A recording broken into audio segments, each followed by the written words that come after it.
Et nous revoilà pour la partie 2 de Derrière le masque de Louisa May Alcott aux éditions Joël Losfeld et traduite de l'anglais par Florence Lévy Paoloni. Chapitre 5. Comment la fille s'y est prise. Chez lui, il trouva un groupe de jeunes amis qui acclamèrent avec plaisir l'idée d'une fête au manoir. 1 heure plus tard, la joyeuse compagnie s'assembla dans le grand salon où les préparatifs d'une soirée théâtrale étaient déjà faits. Le bon Sir John était dans son élément. Il n'était jamais aussi heureux que lorsque sa maison était remplie de jeunes gens. Plusieurs furent choisis, et au bout d'un moment, le rideau se leva sur le premier tableau impromptu. Un homme basané à la barbe noire dormait sur une peau de tigre dans l'ombre d'une tente. Des armes et des draperies orientales l'entouraient. Une lampe ancienne en argent brûlait faiblement sur une table où des fruits étaient empilés sur des plats précieux et où le vin rougeoyait dans des verres à pied à demi pleins. Une femme vêtue d'un costume d'une splendeur barbare était penchée sur le dormeur. Elle retroussait d'une main la manche brodée du bras qui tenait un cimeterre. Son pied mince dans une sandale écarlate apparaissait sous la tunique blanche, sa cape pourpre tombait de ses épaules blanches comme neige, un bandeau d'or retenait ses cheveux et des bijoux brillaient à son cou et à ses bras. Elle regardait par-dessus son épaule vers l'entrée de la tente, d'un air déterminé bien que furtif, si criant de vérité que les spectateurs retinrent un instant leur souffle, comme s'ils avaient aussi entendu un bruit de pas. Qui est-ce chuchota Lucia, car elle ne reconnaissait pas le visage. Jean Muir, répondit Coventry, l'air concentré. Impossible, elle est petite et blonde, commença Lucia, mais un rapide chut, laissez-moi regarder, de son cousin la fit taire. Même si cela paraissait impossible, il avait raison. C'était bien Jean Muir. Elle avait assombri sa peau, maquillé ses paupières, placé des boucles brunes en désordre sur ses cheveux blonds et adopté une expression d'une telle intensité que ses yeux étaient sombres et dilatés, au point d'être aussi ardents que ne le fut jamais le feu des yeux méridionaux. Une haine intense et implacable se lisait sur son beau visage sévère. Le courage brillait dans son regard. Sa force était perceptible dans la petite main nerveuse qui tenait l'arme et la volonté indomptable de la femme s'exprimait, même dans la pression ferme du petit pied à demi dissimulé dans la peau de tigre. Oh, elle est splendide, non s'exclama Bella à voix basse. Elle a l'air capable de bien utiliser son épée le moment venu, dit quelqu'un avec admiration. Bonne nuit, Holoferne. Son sort ne fait pas de doute, ajouta un autre. Il ressemble à Sidney avec cette barbe. Vous ne trouvez pas qu'elle a vraiment l'air de le détester? C'est peut-être vrai. Coventry poussa cette dernière exclamation. Les deux précédentes proposaient une explication à l'étonnante transformation de Jean. Ce n'était pas seulement de l'art, la haine intense mêlée à la joie sauvage d'avoir l'objet de sa haine à sa merci était trop parfaite pour être feinte. Possédant la clé d'une partie de son histoire, Coventry eut l'impression d'entrevoir la vérité. Ce ne fut cependant qu'un aperçu, car le rideau tomba avant qu'il ait le temps d'analyser le sens de cet étrange visage. Horrible, je suis contente que ce soit terminé, dit Lucia froidement. Magnifique, bis, bis, s'écria Gérald avec enthousiasme. Mais la scène était terminée, et, malgré les applaudissements, l'actrice ne revint pas. 2 ou 3 tableaux gracieux ou joyeux suivirent, mais Jean n'y figurait pas, et il ne possédait pas le charme que le véritable talent confère au rôle le plus simple. Coventry, vous êtes demandé, appela une voix. À la surprise générale, Coventry se leva, bien que, jusqu'ici, il eût toujours refusé de s'en donner la peine quand on avait besoin de beaux acteurs. Quel rôle dois-je gâcher demanda-t-il en entrant dans la pièce verte où plusieurs jeunes gens surexcités se costumaient et prenaient des poses. Un cavalier en fuite. Enfilez ce costume et ne perdez pas de temps en question. Mademoiselle Muir vous dira ce qu'il faut faire. Elle est dans le tableau, donc personne ne fera attention à vous, dit le directeur provisoire en lançant à Coventry un vieux costume somptueux et en achevant de peindre une moustache sur son propre visage enfantin. Coventry s'habilla en hâte et se transforma en un magnifique cavalier. Toutes les dames lui lancèrent un regard d'admiration quand il apparut devant elles. « Viens vite te mettre en place. Jean est déjà sur scène. » Belle accourut devant lui en criant à sa gouvernante. Le voilà, tout à fait splendide. Il est parfait dans ce rôle, non? Mademoiselle Muir, vêtue de la robe guindée et puritaine mais charmante d'une demoiselle tête ronde, disposait des rameaux. Elle se retourna brusquement et lâcha la branche verte qu'elle tenait en voyant la silhouette resplendissante qui s'avançait vers elle. Vous, dit-elle, l'air troublé en ajoutant à voix basse pour Bella. Pourquoi lui avez-vous demandé? Je vous avais prié de ne pas le faire. C'est le seul homme qui ait de l'allure, et c'est aussi le meilleur acteur s'il veut bien. D'habitude, il ne veut pas jouer, alors tirez-en le meilleur parti possible. Bella partit finir de se poudrer les cheveux pour le mariage à la mode. On m'a appelé, je suis venue.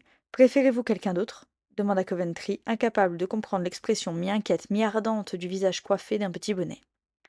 Elle prit un air à la fois contrarié et résigné en disant: C'est trop tard. Agenouillez-vous ici, s'il vous plaît, un peu derrière les branches. Enlevez votre chapeau et permettez-moi. Vous êtes trop élégant pour un fugitif. Il s'agenouilla devant elle et elle le décoiffa, dérangea son col, jeta ses gants et son épée et dénoua à demi la cape tombant de ses épaules. C'est mieux, votre pâleur est parfaite. Non, ne gâchez rien. Nous mettons en scène le tableau qui est accroché dans le manoir. Je n'ai pas besoin de vous en dire plus. Allez, les têtes rondes, mettez-vous en place et faites lever le rideau. Avec un sourire, Coventry lui obéit, car le tableau représentait deux amants, un jeune cavalier à genoux, un bras autour de la taille d'une fille qui essaye de le cacher avec sa petite cape et serre sa tête contre son sein, transporté par la peur, tout en tournant la tête vers les poursuivants qui approchent. Jean hésita un instant et eut un petit mouvement de recul lorsque la main de Gérald toucha la sienne. Elle rougit et baissa les yeux.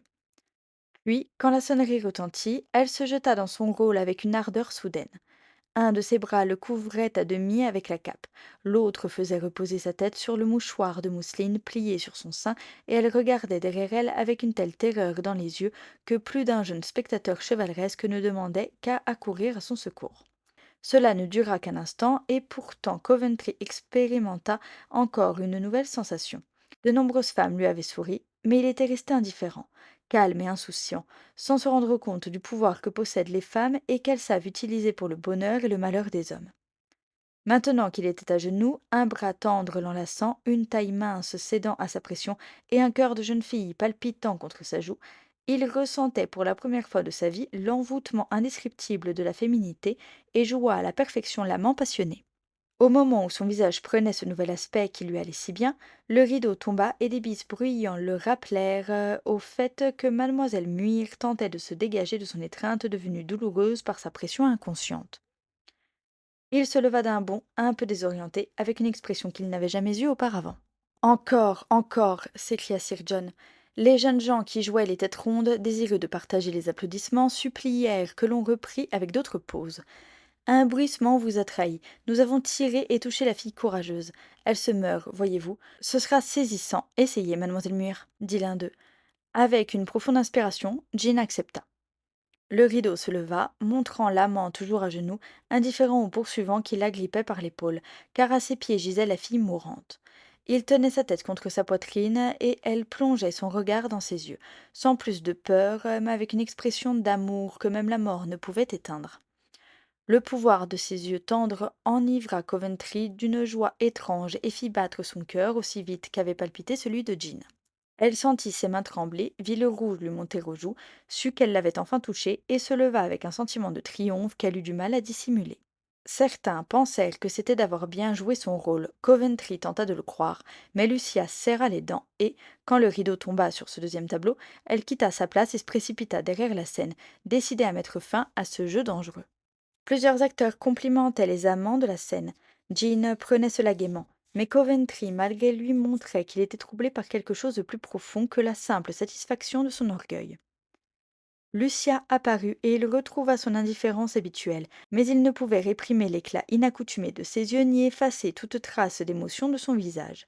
Elle s'en aperçut avec un pincement au cœur. Je suis venue proposer mon aide. Vous devez être fatiguée, mademoiselle Muir.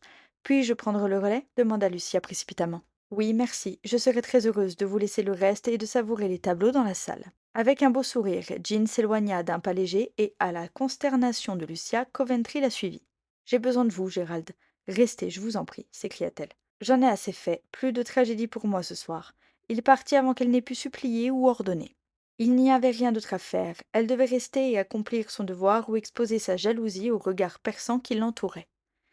Elle supporta son sort un moment, mais le spectacle de son cousin penché sur la chaise qu'elle avait quittée et bavardant avec la gouvernante qui l'occupait devint intolérable, et elle dépêcha une petite fille porteuse d'un message pour mademoiselle Muir. S'il vous plaît, mademoiselle Beaufort a besoin de vous pour la reine Élisabeth, parce que vous êtes la seule dame rousse. Venez-vous, chuchota la petite, sans avoir conscience de la moindre pique dissimulée dans ses paroles. Oui, ma chérie, volontiers, bien que je n'ai pas la dignité nécessaire pour jouer sa majesté, ni la beauté, dit Jean en se levant, le visage serein, bien qu'elle fût froissée par cet affront féminin. Avez-vous besoin d'un Essex? Je suis habillée pour, dit Gérald en la suivant vers la porte, l'air mélancolique. Non, mademoiselle Beaufort a dit que vous ne deviez pas venir. Elle ne veut pas que vous soyez ensemble, dit la petite résolument. Jean adressa à Coventry un regard lourd de sens, haussa les épaules et s'éloigna, son étrange sourire aux lèvres, tandis qu'il faisait les 100 pas dans le vestibule dans un curieux état d'agitation qui lui fit tout oublier jusqu'au moment où les jeunes gens sortirent gaiement pour souper. Allons, joli prince Charlie, descends avec moi et joue l'amant avec autant de charme que tu l'as fait tout à l'heure. Je n'aurais jamais cru que tu avais autant d'ardeur en toi, dit Bella en lui prenant le bras et en l'entraînant contre son gré. Ne fais pas l'idiote, petite sœur. Où est Lucia? Il n'aurait su dire pourquoi il avait retenu le nom de Jean pour lui en substituer un autre, mais une brusque timidité s'emparait de lui en parlant d'elle, et, bien que ne la voyant nulle part, il ne voulait pas demander où elle était. Sa cousine descendit, ravissante dans son costume classique, mais Gérald la vit à peine, et lorsque les réjouissances furent à leur comble, il s'éclipsa pour découvrir ce qu'était devenue mademoiselle Muir. Il la trouva toute seule dans le salon désert et s'immobilisa pour la contempler un moment avant de parler, car quelque chose dans son attitude et sur son visage le frappa. Elle était enfoncée, l'air lasse, dans le grand fauteuil qui avait servi de trône. Elle n'avait pas encore ôté son costume royal, sauf la couronne, et ses cheveux blonds étaient lâchés sur ses épaules. L'excitation et l'effort la rendaient brillante. La robe somptueuse lui allait à merveille et son air de voluptueuse indolence faisait de l'humble gouvernante une femme charmante. Elle s'appuyait sur les coussins de velours comme si elle avait l'habitude d'être ainsi soutenue. Elle jouait avec les bijoux de la couronne aussi négligemment que si elle était née pour les porter. Son attitude était remplie de grâce nonchalante et l'expression de son visage, mi-fière, mi-pensive, évoquait des pensées douces amères. En la voyant ainsi, on comprenait qu'elle était de bonne famille. La pauvre fille, quel fardeau devait représenter une vie de dépendance pour un esprit comme le sien. Je me demande à quoi elle pense avec une telle intensité. Coventry s'accorda un autre coup d'œil avant de parler. Puis-je vous apporter quelque chose à manger, mademoiselle Muir? Manger, s'écria-t-elle en tressaillant. Comment penser à son corps quand on a l'esprit? Elle s'interrompit, fronça les sourcils et eut un petit rire en ajoutant: Non merci, je ne veux rien d'autre qu'un conseil et je n'ose le demander à personne. Pourquoi? Parce que je n'en ai pas le droit. Tout le monde a le droit de demander de l'aide, en particulier le faible au plus fort. Puis-je vous aider? Croyez-moi, j'offre de bon cœur mes humbles services. Ah, vous oubliez, cette robe, la splendeur d'emprunt de ces bijoux, la liberté de cette joyeuse soirée, le romantisme du rôle que vous avez joué, tout cela vous aveugle et vous cache la réalité. Pour l'instant, je cesse d'être une domestique et pour l'instant, vous me traitez en égale. C'était vrai, il avait oublié. Le doux regard plein de reproches le toucha, sa méfiance fondit sous le charme et il répondit avec une émotion réelle dans la voix et dans l'expression de son visage. Je vous traite en égal parce que vous en êtes une, et quand je propose mon aide, ce n'est pas seulement à la gouvernante de ma sœur, mais à la fille de Lady Howard. Qui vous a dit cela? Demanda-t-elle en se redressant. Mon oncle, ne lui en voulez pas. Cela restera entre nous, si vous le souhaitez. Êtes-vous fâché que je le sache? Oui. Pourquoi? Parce que je ne veux pas inspirer la pitié. Ses yeux lançaient des éclairs et elle fit presque un geste de défi. Alors, si je ne puis m'apitoyer sur le destin cruel qui accable une vie innocente, puis-je admirer le courage qui fait face à l'adversité si vaillamment et qui conquiert le monde en gagnant le respect et l'estime de tous ceux qui le voient et l'honorent. Mademoiselle Muir détourna la tête, leva la main et répondit précipitamment. Non, non, pas cela. Ne soyez pas si bon. Cela détruit la seule barrière qui demeure entre nous. Montrez-vous froid envers moi comme auparavant. Oubliez qui je suis et laissez-moi poursuivre ma route, ignorée, sans inspirer ni pitié ni amour. Elle hésita, la voix lui manqua en prononçant le dernier mot, et elle posa la tête sur sa main. Quelque chose irrita Coventry dans ce discours et le poussa à répondre, presque grossièrement. Ne craignez rien pour moi. Lucia vous dira quel iceberg je suis. Alors Lucia se trompe. J'ai le pouvoir terrible de lire les caractères. Je vous connais mieux qu'elle, et je vois. Elle s'interrompit brusquement. Quoi? Prouvez-moi votre talent, dit-il avec empressement. Elle se tourna vers lui, le fixa d'un regard pénétrant qui le fit se dérober et dit lentement. Sous la glace, je vois du feu, et je vous conseille de prendre garde de peur qu'un volcan se révèle. Il resta un moment assis sans parler, s'étonnant de la perspicacité de la fille, car elle était la première à découvrir l'ardeur cachée d'une nature trop fière pour avouer ses tendres élans ou ses ambitions assoupies, tant qu'une voix puissante ne les avait pas éveillées. La façon brusque, presque sévère, avec laquelle elle lui conseillait de se tenir loin d'elle ne la rendait que plus attirante, car elle n'y mettait ni vanité ni arrogance, seulement une peur intuitive, accentuée par des souffrances passées et la poussant à la franchise. Soudain, il parla avec fougue. Vous avez raison, je ne suis pas ce dont j'ai l'air et mon indifférence indolente n'est qu'un masque sous lequel je dissimule ma véritable personnalité. Je pourrais être aussi passionné, aussi énergique et ambitieux que Ned si j'avais un but dans la vie. Je n'en ai aucun et je suis donc tel que vous m'avez qualifié un jour, un être qui inspire pitié et mépris. Je n'ai jamais dit cela, s'exclama Jean avec indignation. Pas en ces termes peut-être, mais cela se voyait sur votre visage et vous le pensiez, même si vous l'avez formulé avec plus de modération. Je le méritais, mais je ne le mériterai plus. Je commence à m'éveiller de ma honteuse oisiveté et j'aspire à un travail qui fera de moi un homme. Pourquoi partez-vous? Je vous importune avec mes confessions. Pardonnez-moi, ce sont les premières de ma vie, ce seront les dernières. Non, oh non, je suis tellement honorée par votre confiance, mais est-il sage, est-il loyal de me faire part de vos espoirs et de vos desseins? Mademoiselle Beaufort n'est-elle pas en droit d'être votre première confidente? Coventry eut un mouvement de recul, l'air extrêmement contrarié, car ce nom lui rappelait beaucoup de choses qu'il aurait volontiers oubliées dans l'excitation toute neuve du moment. L'amour de Lucia, les mots d'adieu d'Édouard, sa propre réserve si étrangement écartée, si difficile à retrouver. Il retint ce qu'il allait dire en voyant tomber de la robe de Jean une lettre à demi ouverte au moment où elle partait. Machinalement, il la ramassa pour la lui rendre et reconnut l'écriture de Sidney. Jean la lui arracha des mains. Elle avait les lèvres blanches en s'écriant. L'avez-vous lu? Qu'avez-vous vu? Dites-le moi, sur votre honneur. Sur mon honneur, je n'ai vu que cette seule phrase. Sur l'amour que je vous porte, croyez ce que je dis. Rien de plus, car je suis un gentleman. Je connais l'écriture, je devine la teneur de la lettre, et en tant qu'ami de Sidney, je désire sincèrement vous aider si je le peux. Est-ce l'affaire pour laquelle vous voulez un conseil? Oui. Alors me laisserez-vous vous le donner? Vous ne le pouvez pas sans tout savoir, et c'est si difficile à dire. Laissez-moi deviner, et vous épargnez la peine de le raconter. Voulez-vous? Coventry attendit impatiemment sa réponse, car le charme agissait encore sur lui. Tenant fermement la lettre, elle lui fit signe de la suivre et se glissa sans bruit vers une petite pièce à l'écart, à la fois boudoir et serre. Elle hésita comme si elle doutait un instant, puis leva sur lui des yeux confiants et dit résolument. Je vais le faire, car si étrange que cela puisse paraître, vous êtes la seule personne à qui je puisse parler. Vous connaissez Sidney, vous avez découvert que je suis une égale, vous m'avez proposé votre aide. Je l'accepte, mais oh, ne croyez pas que je ne me conduise pas en femme. Rappelez-vous comme je suis seule, comme je suis jeune, et comme je compte sur votre sincérité, votre compassion. Parlez librement, je suis votre amie.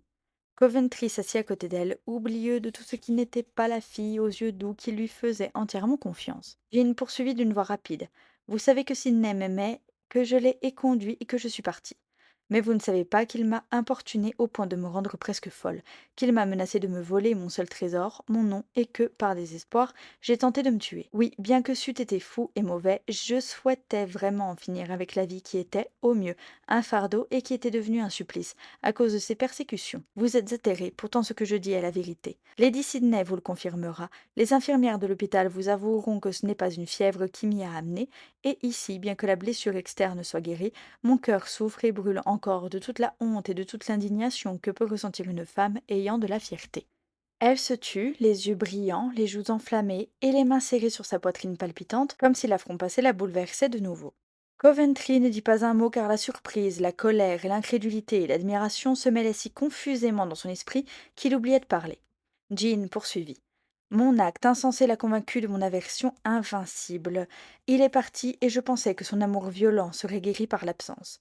Ce n'est pas le cas, et je vis quotidiennement dans la crainte d'autres supplications, de nouvelles persécutions. Sa mère m'a promis de ne pas révéler où j'étais, mais il m'a retrouvée et m'a écrit.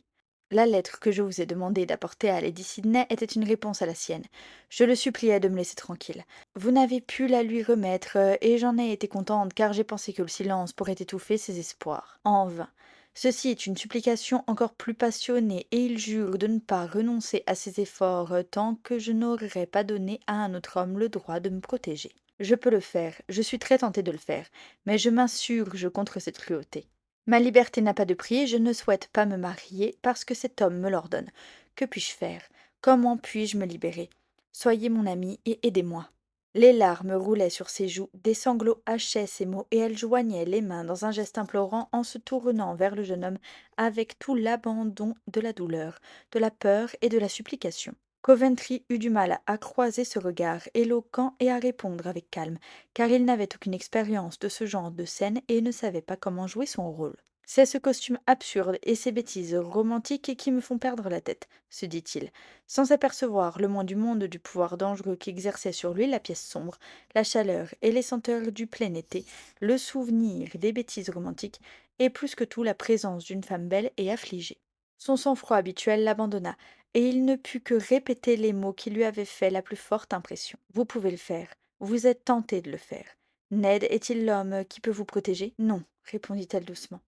Qui alors? Ne me le demandez pas.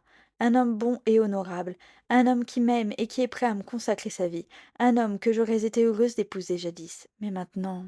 Ses paroles s'achevèrent dans un soupir et tous ses cheveux blonds lui tombèrent sur le visage, le cachant sous un voile brillant. Pourquoi plus maintenant? C'est une façon infaillible et rapide de mettre fin à votre détresse.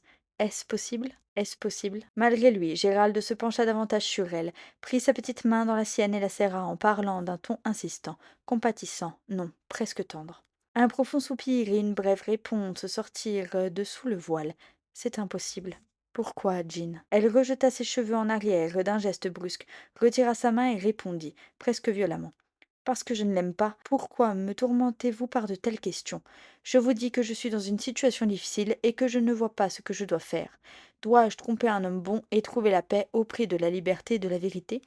Ou dois-je défier Sidney et vivre dans la terreur? S'il menaçait ma vie, je n'aurais pas peur, mais il menace ce qui m'est plus précieux que la vie, mon nom. Un regard, un mot peuvent le ternir. Un sourire méprisant, un haussement d'épaule lourd de sens peuvent faire plus de mal que n'importe quel coup, car je suis une femme, sans amis, pauvre et à la merci de la langue de cet homme. Ah, j'aurais dû mourir. Cela m'aurait épargné la douleur cruelle que je ressens. Elle se leva d'un bond, joignit les mains au-dessus de sa tête et se mit à arpenter la petite pièce, l'air désespéré, sans pleurer, mais avec une expression plus tragique que les larmes. Ayant toujours l'impression d'être entré dans un roman, mais trouvant un vif plaisir au rôle qu'il jouait, Coventry plongea dedans avec ardeur et fit sincèrement de son mieux pour consoler la pauvre fille qui avait tant besoin d'aide. Il alla vers elle et dit avec autant d'impétuosité qu'en aurait une aide, Mademoiselle Muir, non, je vais vous appeler Jean, si cela peut vous réconforter. Écoutez et soyez assurés qu'aucun mal ne vous atteindra si je peux l'écarter. Vous vous alarmez inutilement. Je comprends votre indignation, mais, ma foi, je crois que vous êtes injuste envers Sidney.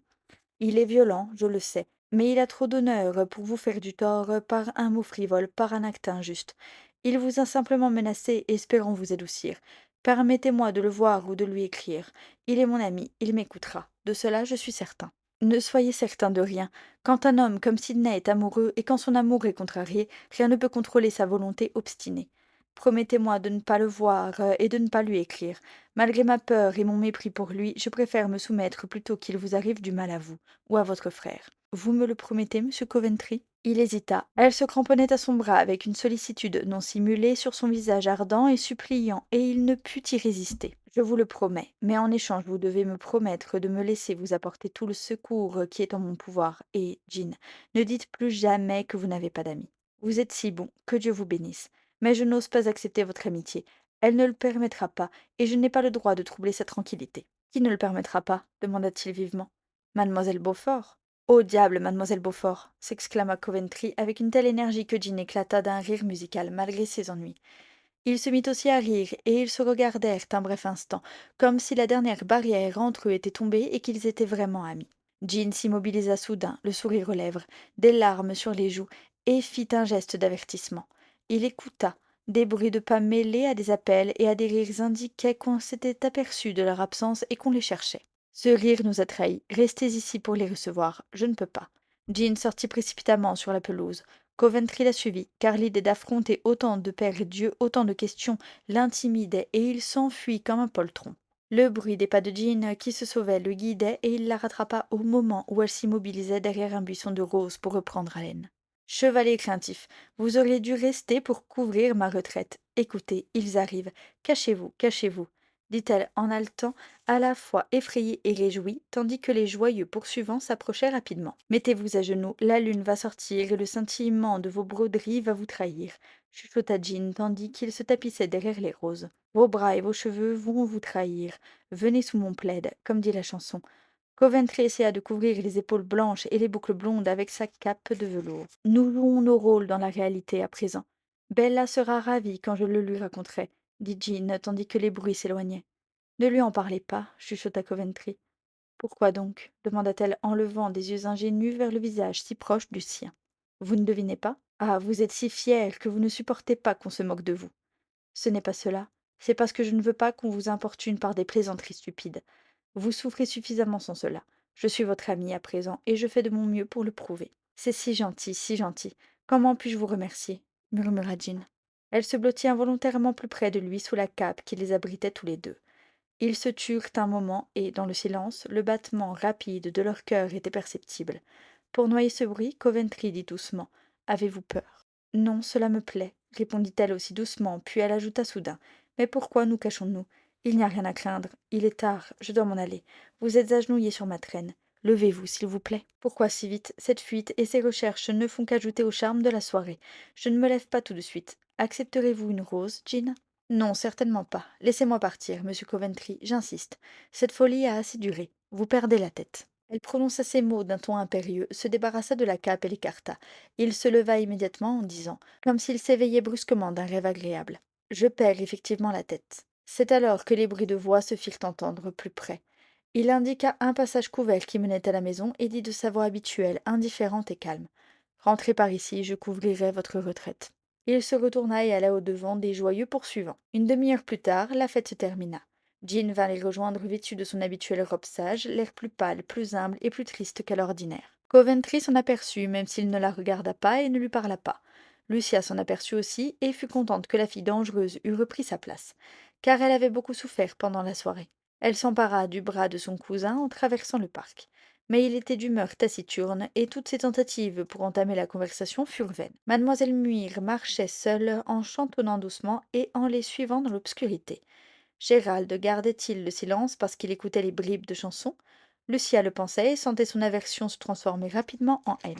Les jeunes amis partirent et les membres de la famille se souhaitèrent bonne nuit. Jean eut la surprise de voir Gérald lui tendre la main. Il ne l'avait jamais fait auparavant, et chuchotait en tenant la sienne bien que Lucia ne cessât de l'observer. Je ne vous ai pas encore donné mon avis. Merci, je n'en ai plus besoin. J'ai pris ma décision. Puis-je vous demander laquelle? De braver mon ennemi. Très bien, mais qu'est-ce qui vous a décidé si soudainement? Le fait d'avoir trouvé un ami. Avec un regard reconnaissant, elle s'en alla. Chapitre 6. Aux aguets. S'il vous plaît, monsieur Coventry, vous a-t-on remis la lettre hier soir? Ce furent les premiers mots qui accueillirent le jeune maître quand il sortit de sa chambre le lendemain matin. Quelle lettre, Dean? Je ne me souviens pas, répondit-il en s'immobilisant car quelque chose dans l'attitude de la femme de chambre lui semblait étrange. Elle est arrivée juste au moment où vous partiez pour le manoir, monsieur. Benson a couru après vous pour vous la remettre, car il était écrit urgent dessus. Vous ne l'avez pas eue, monsieur? Demanda la femme de chambre avec inquiétude. Si, mais ma foi, je l'ai complètement oubliée jusqu'à maintenant. Elle est dans mon autre manteau, je pense, si je ne l'ai pas perdue. Cette mascarade absurde m'a fait oublier tout le reste. Parlant davantage pour lui-même que pour la femme de chambre, Coventry retourna chercher la lettre disparue. Dean resta où elle était, apparemment occupée par les rideaux de la fenêtre du vestibule, mais elle l'observait furtivement avec une curiosité inaccoutumée. « Elle n'est pas là, je le savais, » marmonna-t-elle, tandis que Coventry fouillait impatiemment ses poches l'une après l'autre. Une expression d'étonnement se peignit sur son visage en même temps qu'elle parlait, car soudain il trouva la lettre. « J'aurais juré qu'elle n'y était pas. Je ne comprends pas. Elle est maligne, ou alors je me trompe. » Dean secoua la tête comme si elle était perplexe, mais pas convaincue.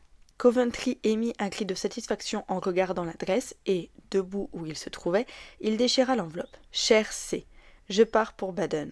Viens me rejoindre, tu seras à l'abri du danger, car si tu tombes amoureux de J.M.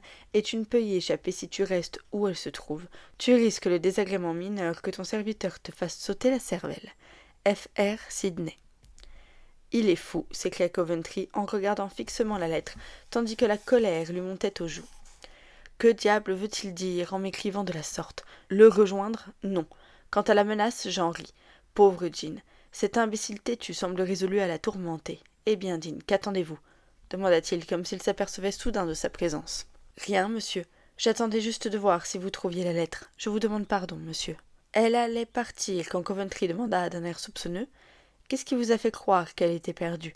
Vous semblez porter un intérêt inaccoutumé à mes affaires aujourd'hui. Oh mon Dieu, non, monsieur.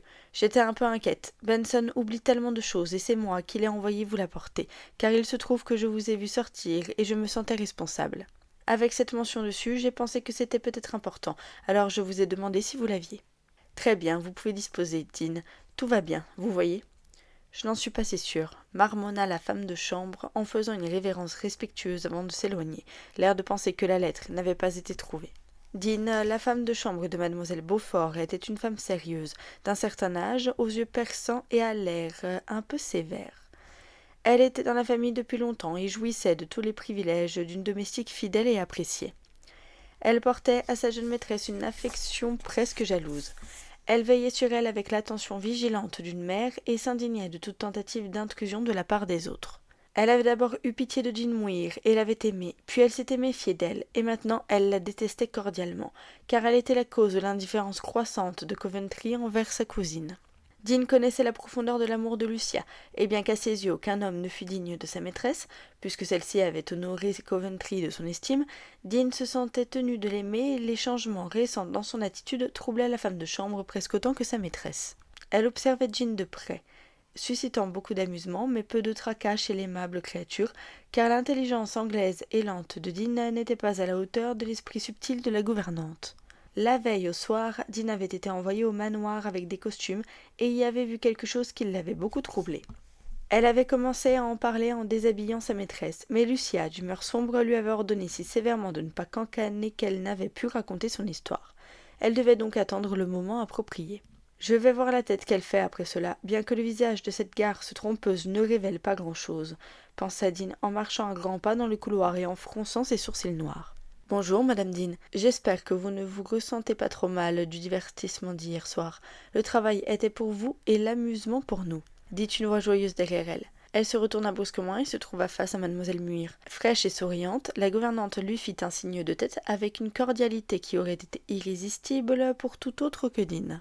Je vais très bien, merci, mademoiselle, répondit-elle froidement, tandis que ses yeux perçants s'attachaient à la fille comme pour observer l'effet de ses paroles. Je me suis bien reposée lorsque les jeunes filles et les jeunes gens dînaient.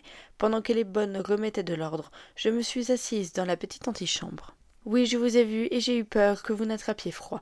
Je suis ravie que ce ne soit pas le cas. Comment va mademoiselle Beaufort? Elle semblait assez souffrante hier soir, répondit tranquillement Jean, tout en arrangeant les petits volants autour de ses poignets délicats. Elle lança cette question effrontée en réponse à Dean, car celle-ci insinuait qu'elle avait pu surveiller l'entretien entre Coventry et mademoiselle Muir de l'endroit où elle se trouvait. Elle est un peu fatiguée, comme le sont toujours les dames après une telle soirée. Cela n'a peut-être pas d'importance pour les gens qui ont l'habitude de jouer la comédie, mais mademoiselle Beaufort n'aime pas autant les farces que d'autres. L'accent mis sur certains mots rendait le discours de Dean aussi impertinent qu'elle le désirait.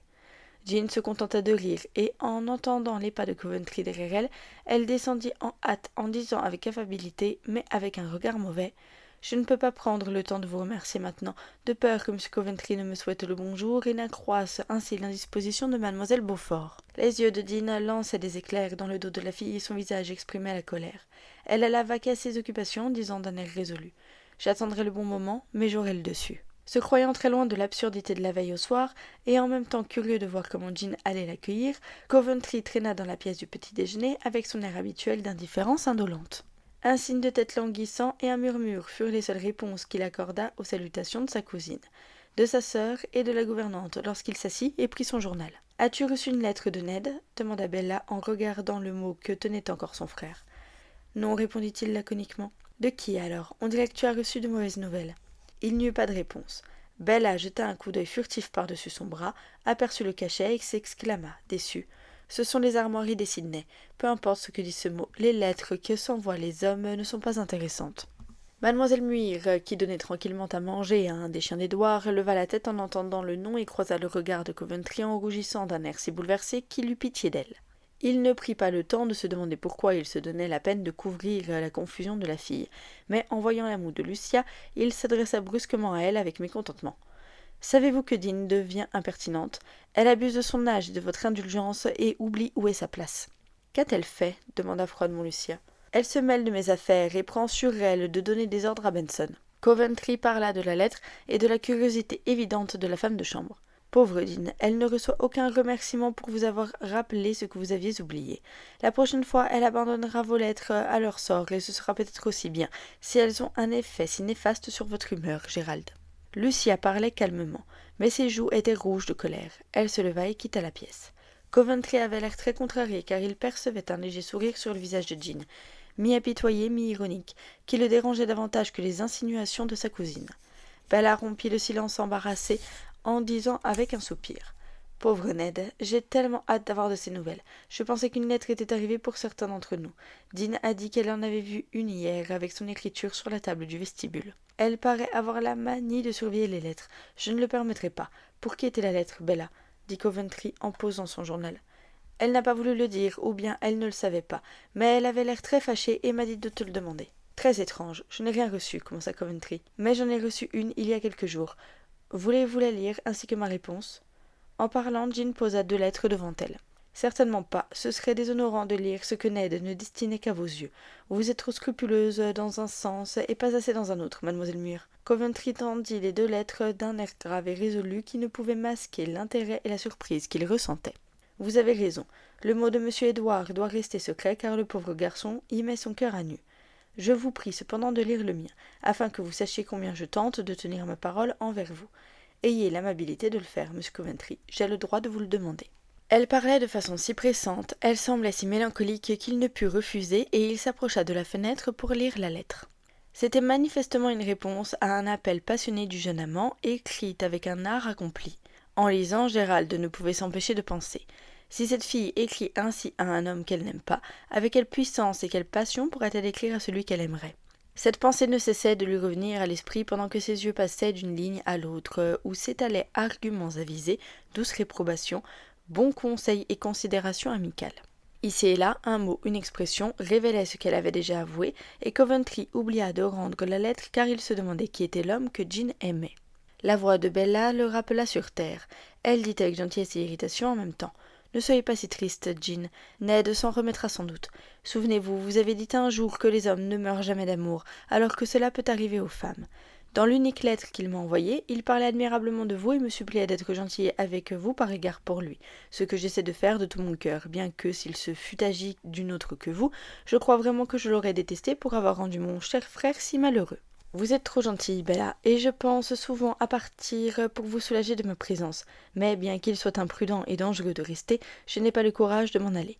J'ai été si heureuse ici. » En parlant, Jean baissa la tête vers le chien qui se nichait contre elle affectueusement. Avant que Bella ait eu le temps de prononcer la moitié des mots tendres qui lui venaient aux lèvres, Coventry s'approcha d'elle. Toute langueur disparut de son visage et de son attitude. Il posa la lettre devant Jean et dit avec beaucoup de sentiment dans sa voix d'ordinaire dénuée d'émotion. « Une belle lettre féminine et éloquente, mais je crains qu'elle ne fasse qu'attiser le feu qu'elle devait étouffer. Je plains mon frère plus que jamais. Dois-je l'envoyer ?» demanda Jean en le regardant droit dans les yeux comme si elle se fiait aveuglément à son jugement. « Oui, je n'ai pas le cœur de le priver d'un si doux sermon sur l'abnégation. Puis-je la poster pour vous ?»« Merci, dans un instant. » Jean lui adressa un regard reconnaissant et baissa les yeux. Elle sortit sa petite bourse, choisit un penny, le mit dans un papier qu'elle plia, et tendit la lettre et la pièce à Coventry avec une expression à faire si jolie qu'il ne put retenir un rire. « Ainsi vous ne voulez pas me devoir un penny ?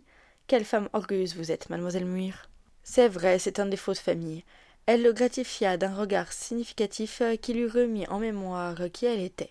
Il comprenait ce qu'elle ressentait et l'en aimait d'autant plus, sachant qu'il aurait agi de même s'il avait été à sa place. C'était peu de chose, mais si elle l'avait fait exprès, c'était admirablement bien vu, car cela montrait beaucoup de finesse psychologique de sa part et révélait à Coventry l'existence d'un orgueil qu'il comprenait parfaitement. Debout auprès de Jean, il la regarda brûler la lettre d'Édouard à la flamme de la lampe à alcool sous la fontaine à thé. « Pourquoi faites-vous cela » demanda-t-il involontairement. « Parce qu'il est de mon devoir d'oublier, » dit-elle pour toute réponse. « Réussissez-vous toujours à oublier lorsque cela devient un devoir ? Je le voudrais bien, je le voudrais bien. » Elle prononça ces mots avec passion, comme s'ils sortaient de sa bouche contre sa volonté. Elle se leva en hâte et alla au jardin, comme si elle avait peur de rester dans la pièce. « La pauvre chère Jean est très malheureuse, pour une raison que je n'arrive pas à découvrir. Hier soir, je l'ai trouvée qui pleurait sur une rose, et maintenant elle s'enfuit, l'air d'avoir le cœur brisé. Je suis contente de ne pas avoir de leçons. »« Quel genre de rose ?» demanda Coventry derrière son journal quand Bella se tut. Une jolie rose blanche. Elle devait venir du manoir. Nous n'en avons pas de semblable. Je me demande si Jean n'a pas failli se marier, si elle n'a pas perdu son amant, et si elle n'était pas triste parce que la fleur lui rappelait les roses du mariage. Coventry ne répondit pas, mais changea d'expression en se rappelant la petite scène derrière le buisson de roses.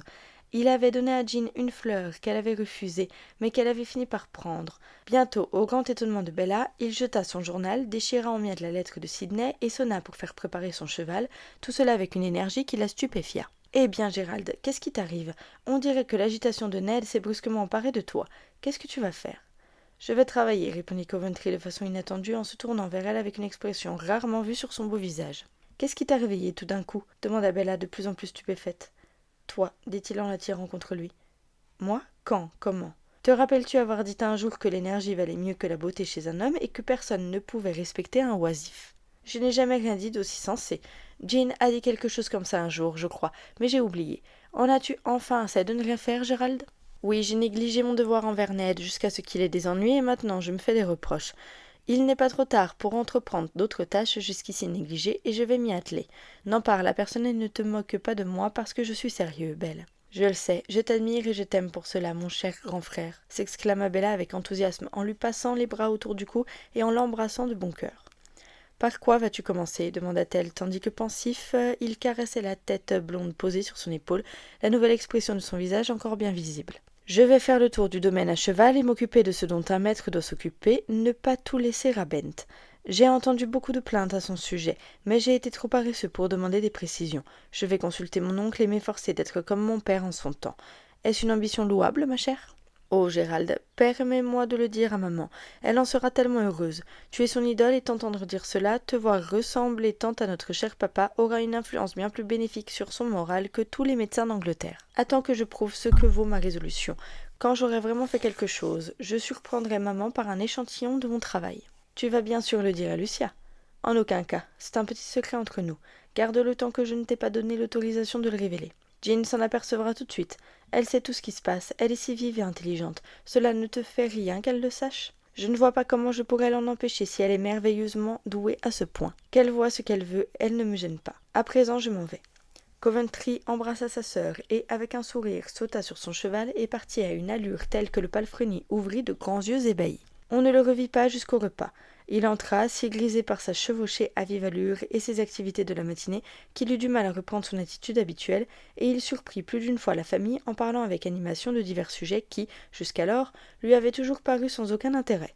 Lucia était stupéfaite, sa mère ravie, et Bella avait du mal à maîtriser son envie d'expliquer le mystère. Jean prenait cela avec beaucoup de calme et le regardait avec l'air de dire « Je comprends, mais vous allez vite vous lasser ». Cela l'agaçait plus qu'il ne voulait se l'avouer, et il s'efforça de contredire en silence cette prophétie. « As-tu répondu à la lettre de M. Sidney ?»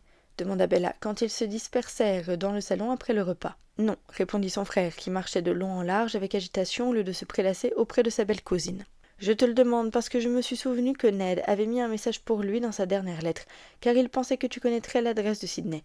Tiens, voilà quelque chose à propos d'un cheval. S'il te plaît, transmets-le-lui quand tu lui écriras. » Bella posa le mot sur le secrétaire voisin. « Je vais l'envoyer tout de suite pour en finir, » marmonna Coventry. Il s'assit, griffonna quelques lignes, cacheta la lettre et l'envoya, puis reprit ses allées et venues tout en observant les visages des trois jeunes femmes qui affichaient trois expressions différentes. Lucia était assise à part et feignait d'être plongée dans un livre. Son beau visage paraissait presque sévère par son calme hautain, car, bien qu'elle eût le cœur serré, elle était trop orgueilleuse pour le reconnaître. Bella était étendue sur le divan, à moitié endormie, petite jeune fille fraîche, aussi inconsciente de sa beauté qu'une enfant.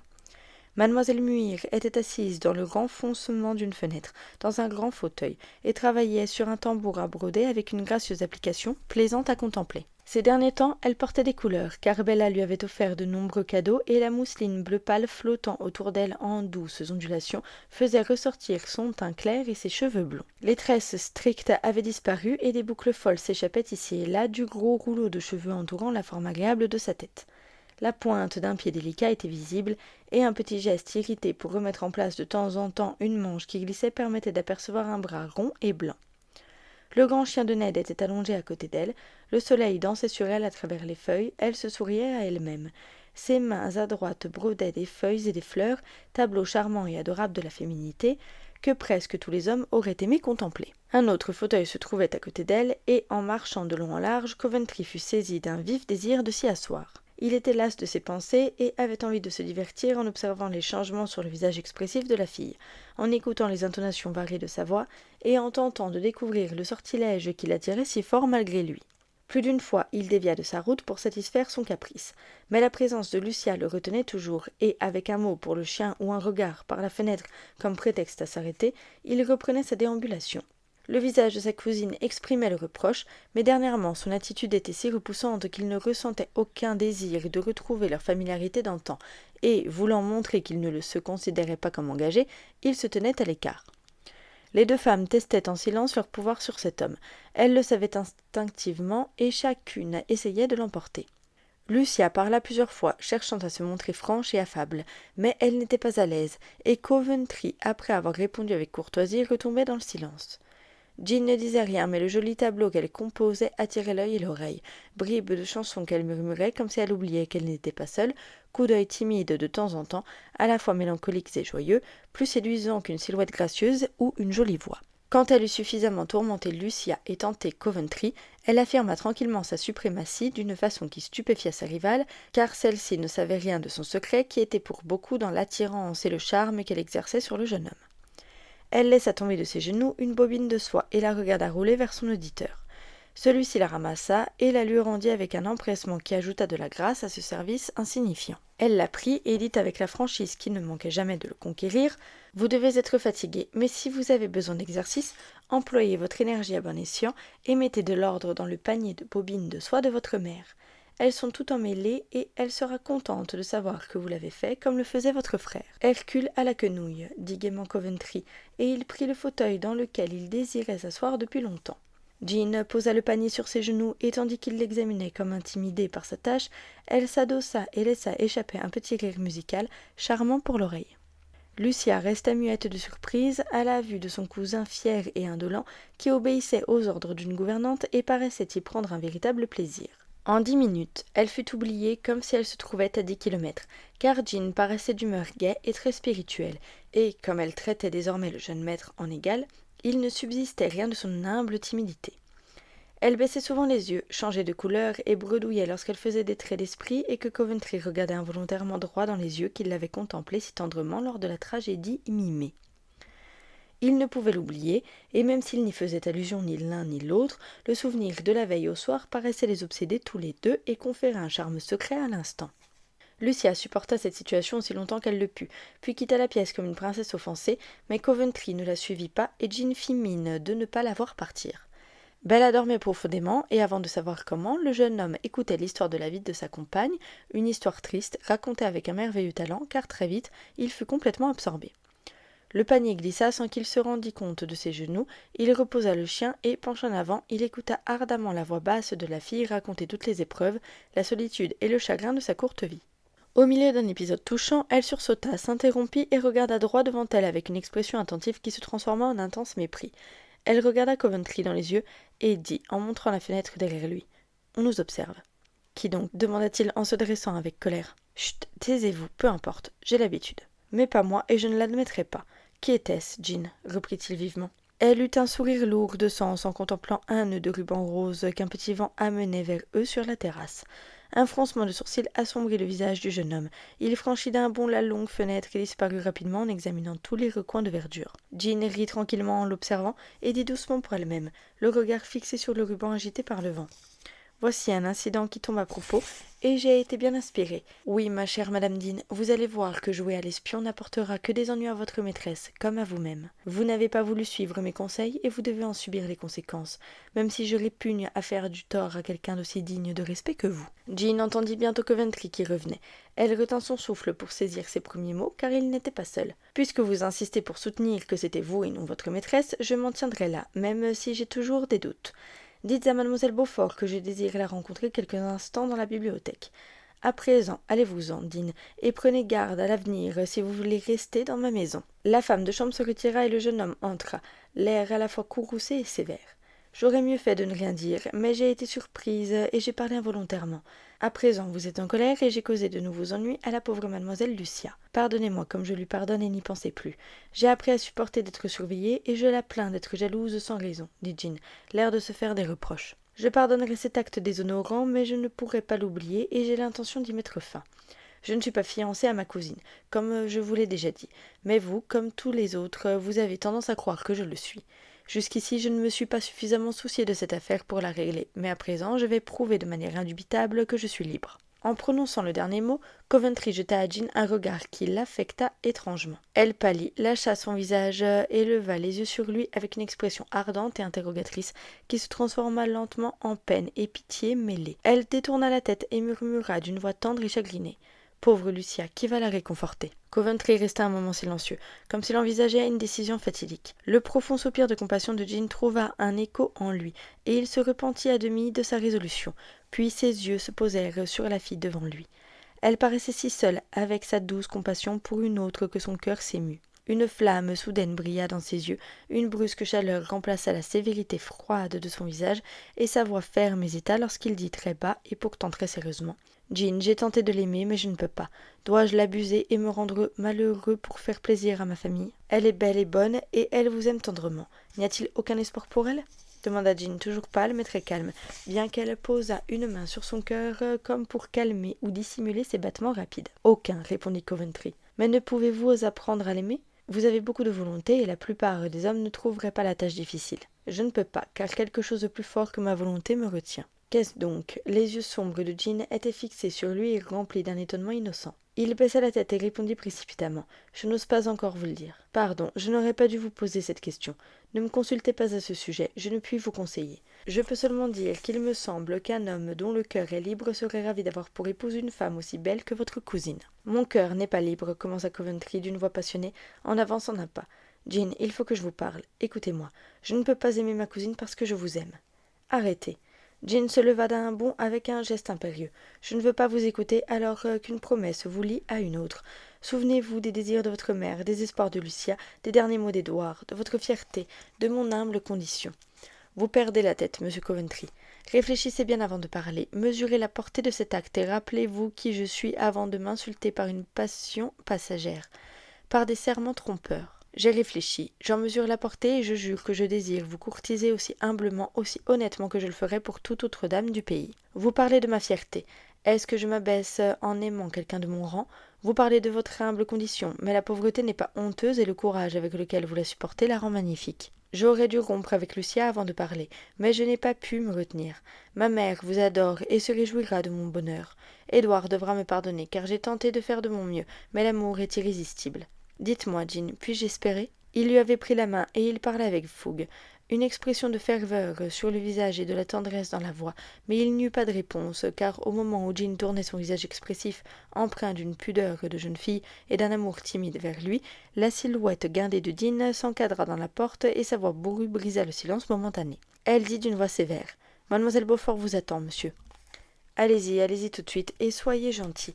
Par égard pour moi, Gérald, » murmura Jean, car il paraissait sourd et aveugle à tout sauf à sa voix, à son visage. Elle lui fit baisser la tête pour chuchoter, et sa joue toucha la sienne.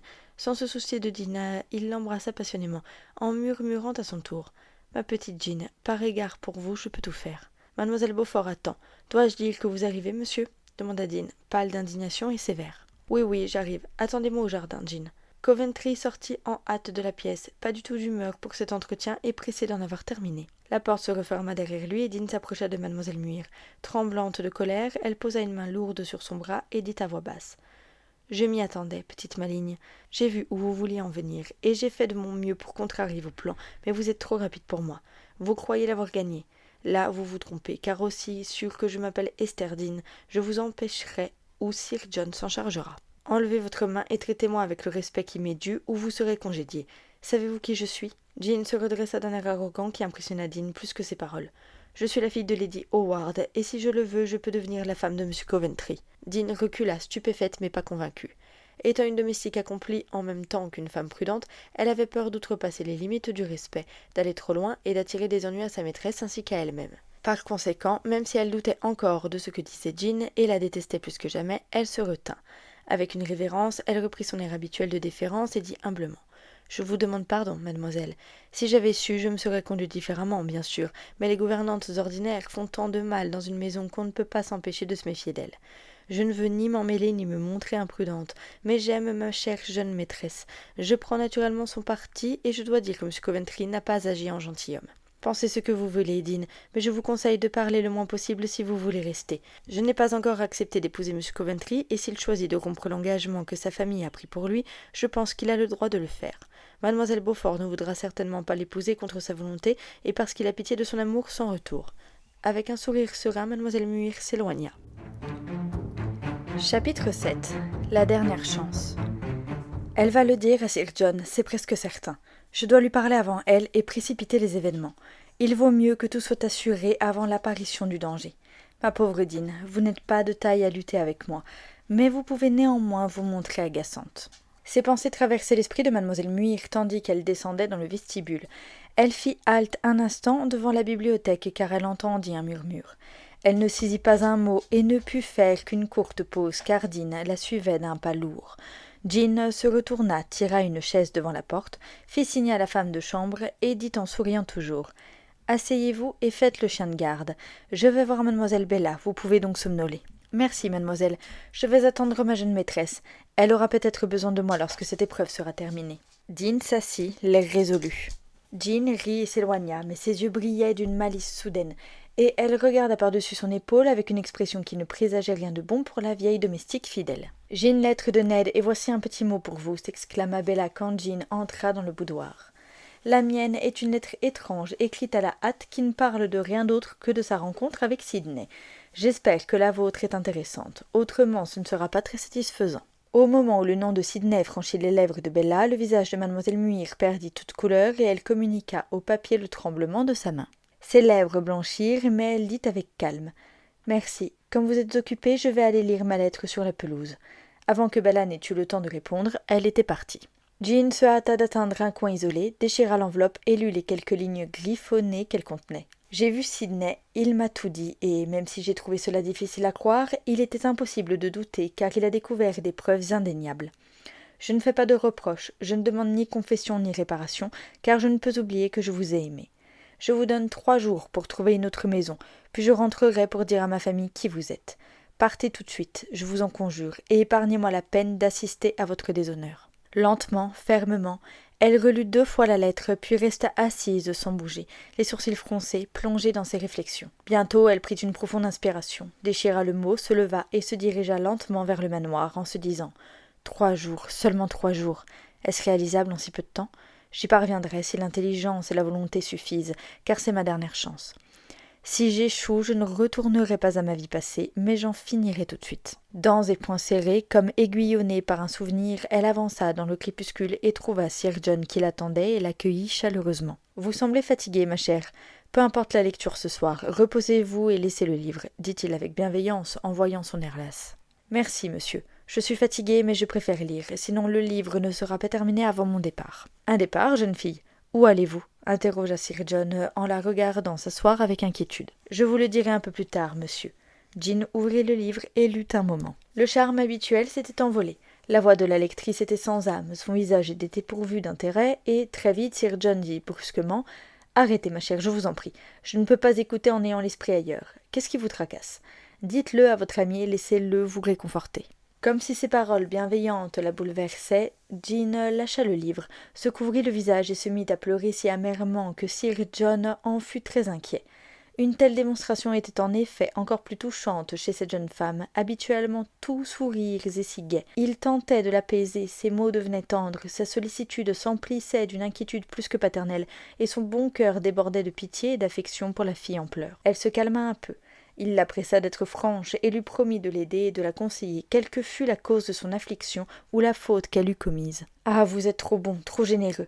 Comment puis-je partir et laisser mon seul ami ?» soupira Jean, en essuyant ses larmes et en levant sur lui des yeux reconnaissants. « Alors, vous aimez un peu le vieil homme ?» dit Sir John avec un regard ardent et une pression involontaire sur la main qu'il tenait. Jean détourna la tête et répondit, à voix très basse. « Personne n'a jamais été aussi bon avec moi que vous l'êtes. Qui puis-je si je vous aime plus que je ne peux l'exprimer ?» Sir John était parfois un peu sourd, mais il entendit et eut l'air très content.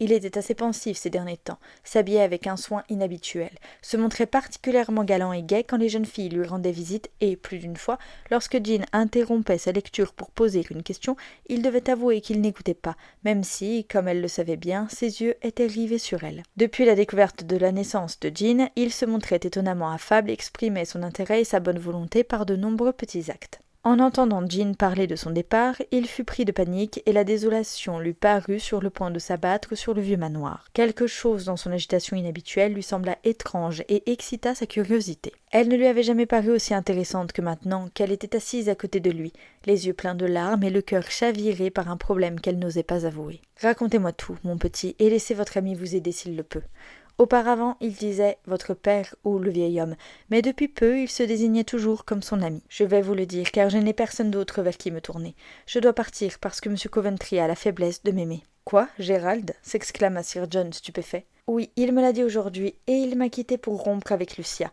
Je suis donc accouru pour que vous m'aidiez à l'empêcher de tromper les espérances et les projets de sa mère. » Sir John s'était levé d'un bond et arpentait la pièce. Mais quand Jean se tut, il se tourna vers elle et dit, le visage transformé. « Alors, vous ne l'aimez pas? Est-ce possible ?»« Non, je ne l'aime pas, » répondit-elle promptement. « Pourtant, il a tout ce que les femmes trouvent généralement attirant. Comment se fait-il que vous ayez échappé à son charme, Jean ?»« J'aime quelqu'un d'autre, » répondit-elle d'une voix à peine audible. Sir John reprit son siège avec l'air d'un homme décidé à percer le mystère, si possible. « Il serait injuste de vous laisser souffrir à cause de la folie de ces garçons, ma petite fille. Ned est parti, j'étais certain qu'il n'y avait pas de danger avec Gérald, mais maintenant que son tour est venu, je suis perplexe, car on ne peut pas l'envoyer ailleurs. Non, c'est moi qui dois partir, mais cela me semble si difficile de quitter ce foyer sûr et heureux, et de retourner dans le monde vaste et froid. Vous avez tous été si bons avec moi, et à présent la séparation me brise le cœur. » Un sanglot conclut ces paroles, et Jean mit de nouveau la tête dans ses mains. Sir John la regarda un moment. Son beau visage de vieil homme exprimait une authentique émotion, et il dit lentement. « Jean, voulez-vous rester et être comme une fille pour le vieil homme solitaire ?»« Non, monsieur, » répondit-elle de façon inattendue. « Et pourquoi donc ?» demanda Sir John, apparemment surpris, mais plutôt content que fâché. « Parce que je ne peux pas me comporter comme votre fille, et même si je le pouvais, ce ne serait pas prudent, car on raconterait que vous n'êtes pas assez vieux pour être le père adoptif d'une fille comme moi. Sir John, malgré ma jeunesse, je connais le monde, et je suis certaine que ce gentil projet est irréalisable, mais je vous remercie du fond du cœur. »« Où iriez-vous, Jean ?» demanda Sir John après un silence. « À Londres, et j'essaierai de trouver une autre situation où je ne pourrai pas faire de mal. » Sera-t-il difficile de trouver un autre foyer? Oui, je ne peux pas demander à Madame Coventry de me recommander, alors que j'ai innocemment causé tant d'ennuis dans sa famille. Lady Sydney est partie, et je n'ai donc pas d'amis. Sauf John Coventry. Je vais tout arranger. Quand partez-vous, Jean? Demain. Si vite? La voix du vieil homme trahissait le trouble qu'il tentait de cacher. Jean était devenue très calme, mais c'était le calme du désespoir. Elle avait espéré que les premières larmes auraient provoqué l'aveu qu'elle attendait. Cela ne s'était pas produit et elle commençait à craindre de voir sa dernière chance lui échapper. Le vieil homme l'aimait-il? Dans ce cas, pourquoi ne le disait-il pas? Désireuse de mettre à profit chaque instant, elle guettait le moindre indice prometteur, le moindre mot, regard ou acte propice, et tous ses nerfs étaient tendus à l'extrême. « Jean, puis-je vous poser une question ?» demanda Sir John. « Tout ce que vous voudrez, monsieur. Cet homme que vous aimez, ne peut-il vous aider? Il le pourrait s'il savait, mais il ne doit pas l'apprendre. S'il savait quoi? Vos ennuis actuels? Non, mon amour. Alors il le sait? Non, Dieu merci, et il ne le saura jamais. Pourquoi donc? Parce que je suis trop fière pour l'avouer. Il vous aime, mon petit? Je ne sais pas, je n'ose l'espérer, murmura Jean. Ne puis-je vous aider en cela? Croyez-moi, je souhaite vous voir en sécurité et heureuse. Ne puis-je rien faire? Rien, rien. Puis-je connaître son nom? Non, non, laissez-moi partir, je ne supporte pas cet interrogatoire. Le visage bouleversé de Jean le dissuada d'en demander davantage. Pardonnez-moi et permettez-moi de faire ce que je peux. Reposez-vous tranquillement ici. Je vais écrire une lettre à un de mes bons amis qui vous trouvera un foyer si vous nous quittez. Sir John entra dans son bureau et Jean le regarda d'un air désespéré en se tordant les mains et en se disant « Tout mon talent m'a-t-il abandonné au moment où j'en ai le plus besoin? Comment puis-je lui faire comprendre sans outrepasser les limites de la modestie d'une jeune fille? Il est si aveugle, si timide ou si obtus qu'il ne verra rien et le temps passe vite. Que faire pour lui ouvrir les yeux ?» Son regard parcourut la pièce, cherchant l'aide des objets inanimés, et elle vit rapidement quelque chose. Derrière le divan où elle était assise se trouvait une belle miniature de Sir John. Son regard s'y arrêta, et elle compara sa beauté placide à la pâleur et à l'agitation inhabituelle du visage qu'elle apercevait par la porte ouverte. Le vieil homme était assis à son bureau. Il tentait d'écrire et lançait des coups d'œil furtifs à la silhouette juvénile qu'il avait laissée derrière lui. Feignant de ne pas s'en rendre compte, Jean contemplait la miniature comme si elle ne voyait qu'elle et avait oublié tout le reste. Soudain, comme si elle obéissait à un élan irrésistible, elle la décrocha, la regarda longuement et tendrement, puis, secouant ses boucles comme pour cacher ce qu'elle faisait, la porta à ses lèvres et sembla pleurer dessus dans un paroxysme incontrôlable de tendre chagrin. Un bruit la fit sursauter, et, se sentant coupable, elle voulut remettre en place la miniature, mais elle lui échappa des mains. Elle poussa un petit cri et cacha son visage, car Sir John se tenait à côté d'elle avec une expression sur laquelle elle ne pouvait se méprendre. « Jean, pourquoi avez-vous fait cela ?» demanda-t-il d'une voix remplie d'ardeur et d'agitation. Il n'y eut pas de réponse, et la fille baissa encore plus les yeux, comme accablée de honte. Il posa la main sur sa tête, baissa aussi la sienne, et chuchota. « Dites-moi, son nom est-il John Coventry ?» Toujours pas de réponse, mais un bruit étouffé révéla que ces mots avaient atteint leur but.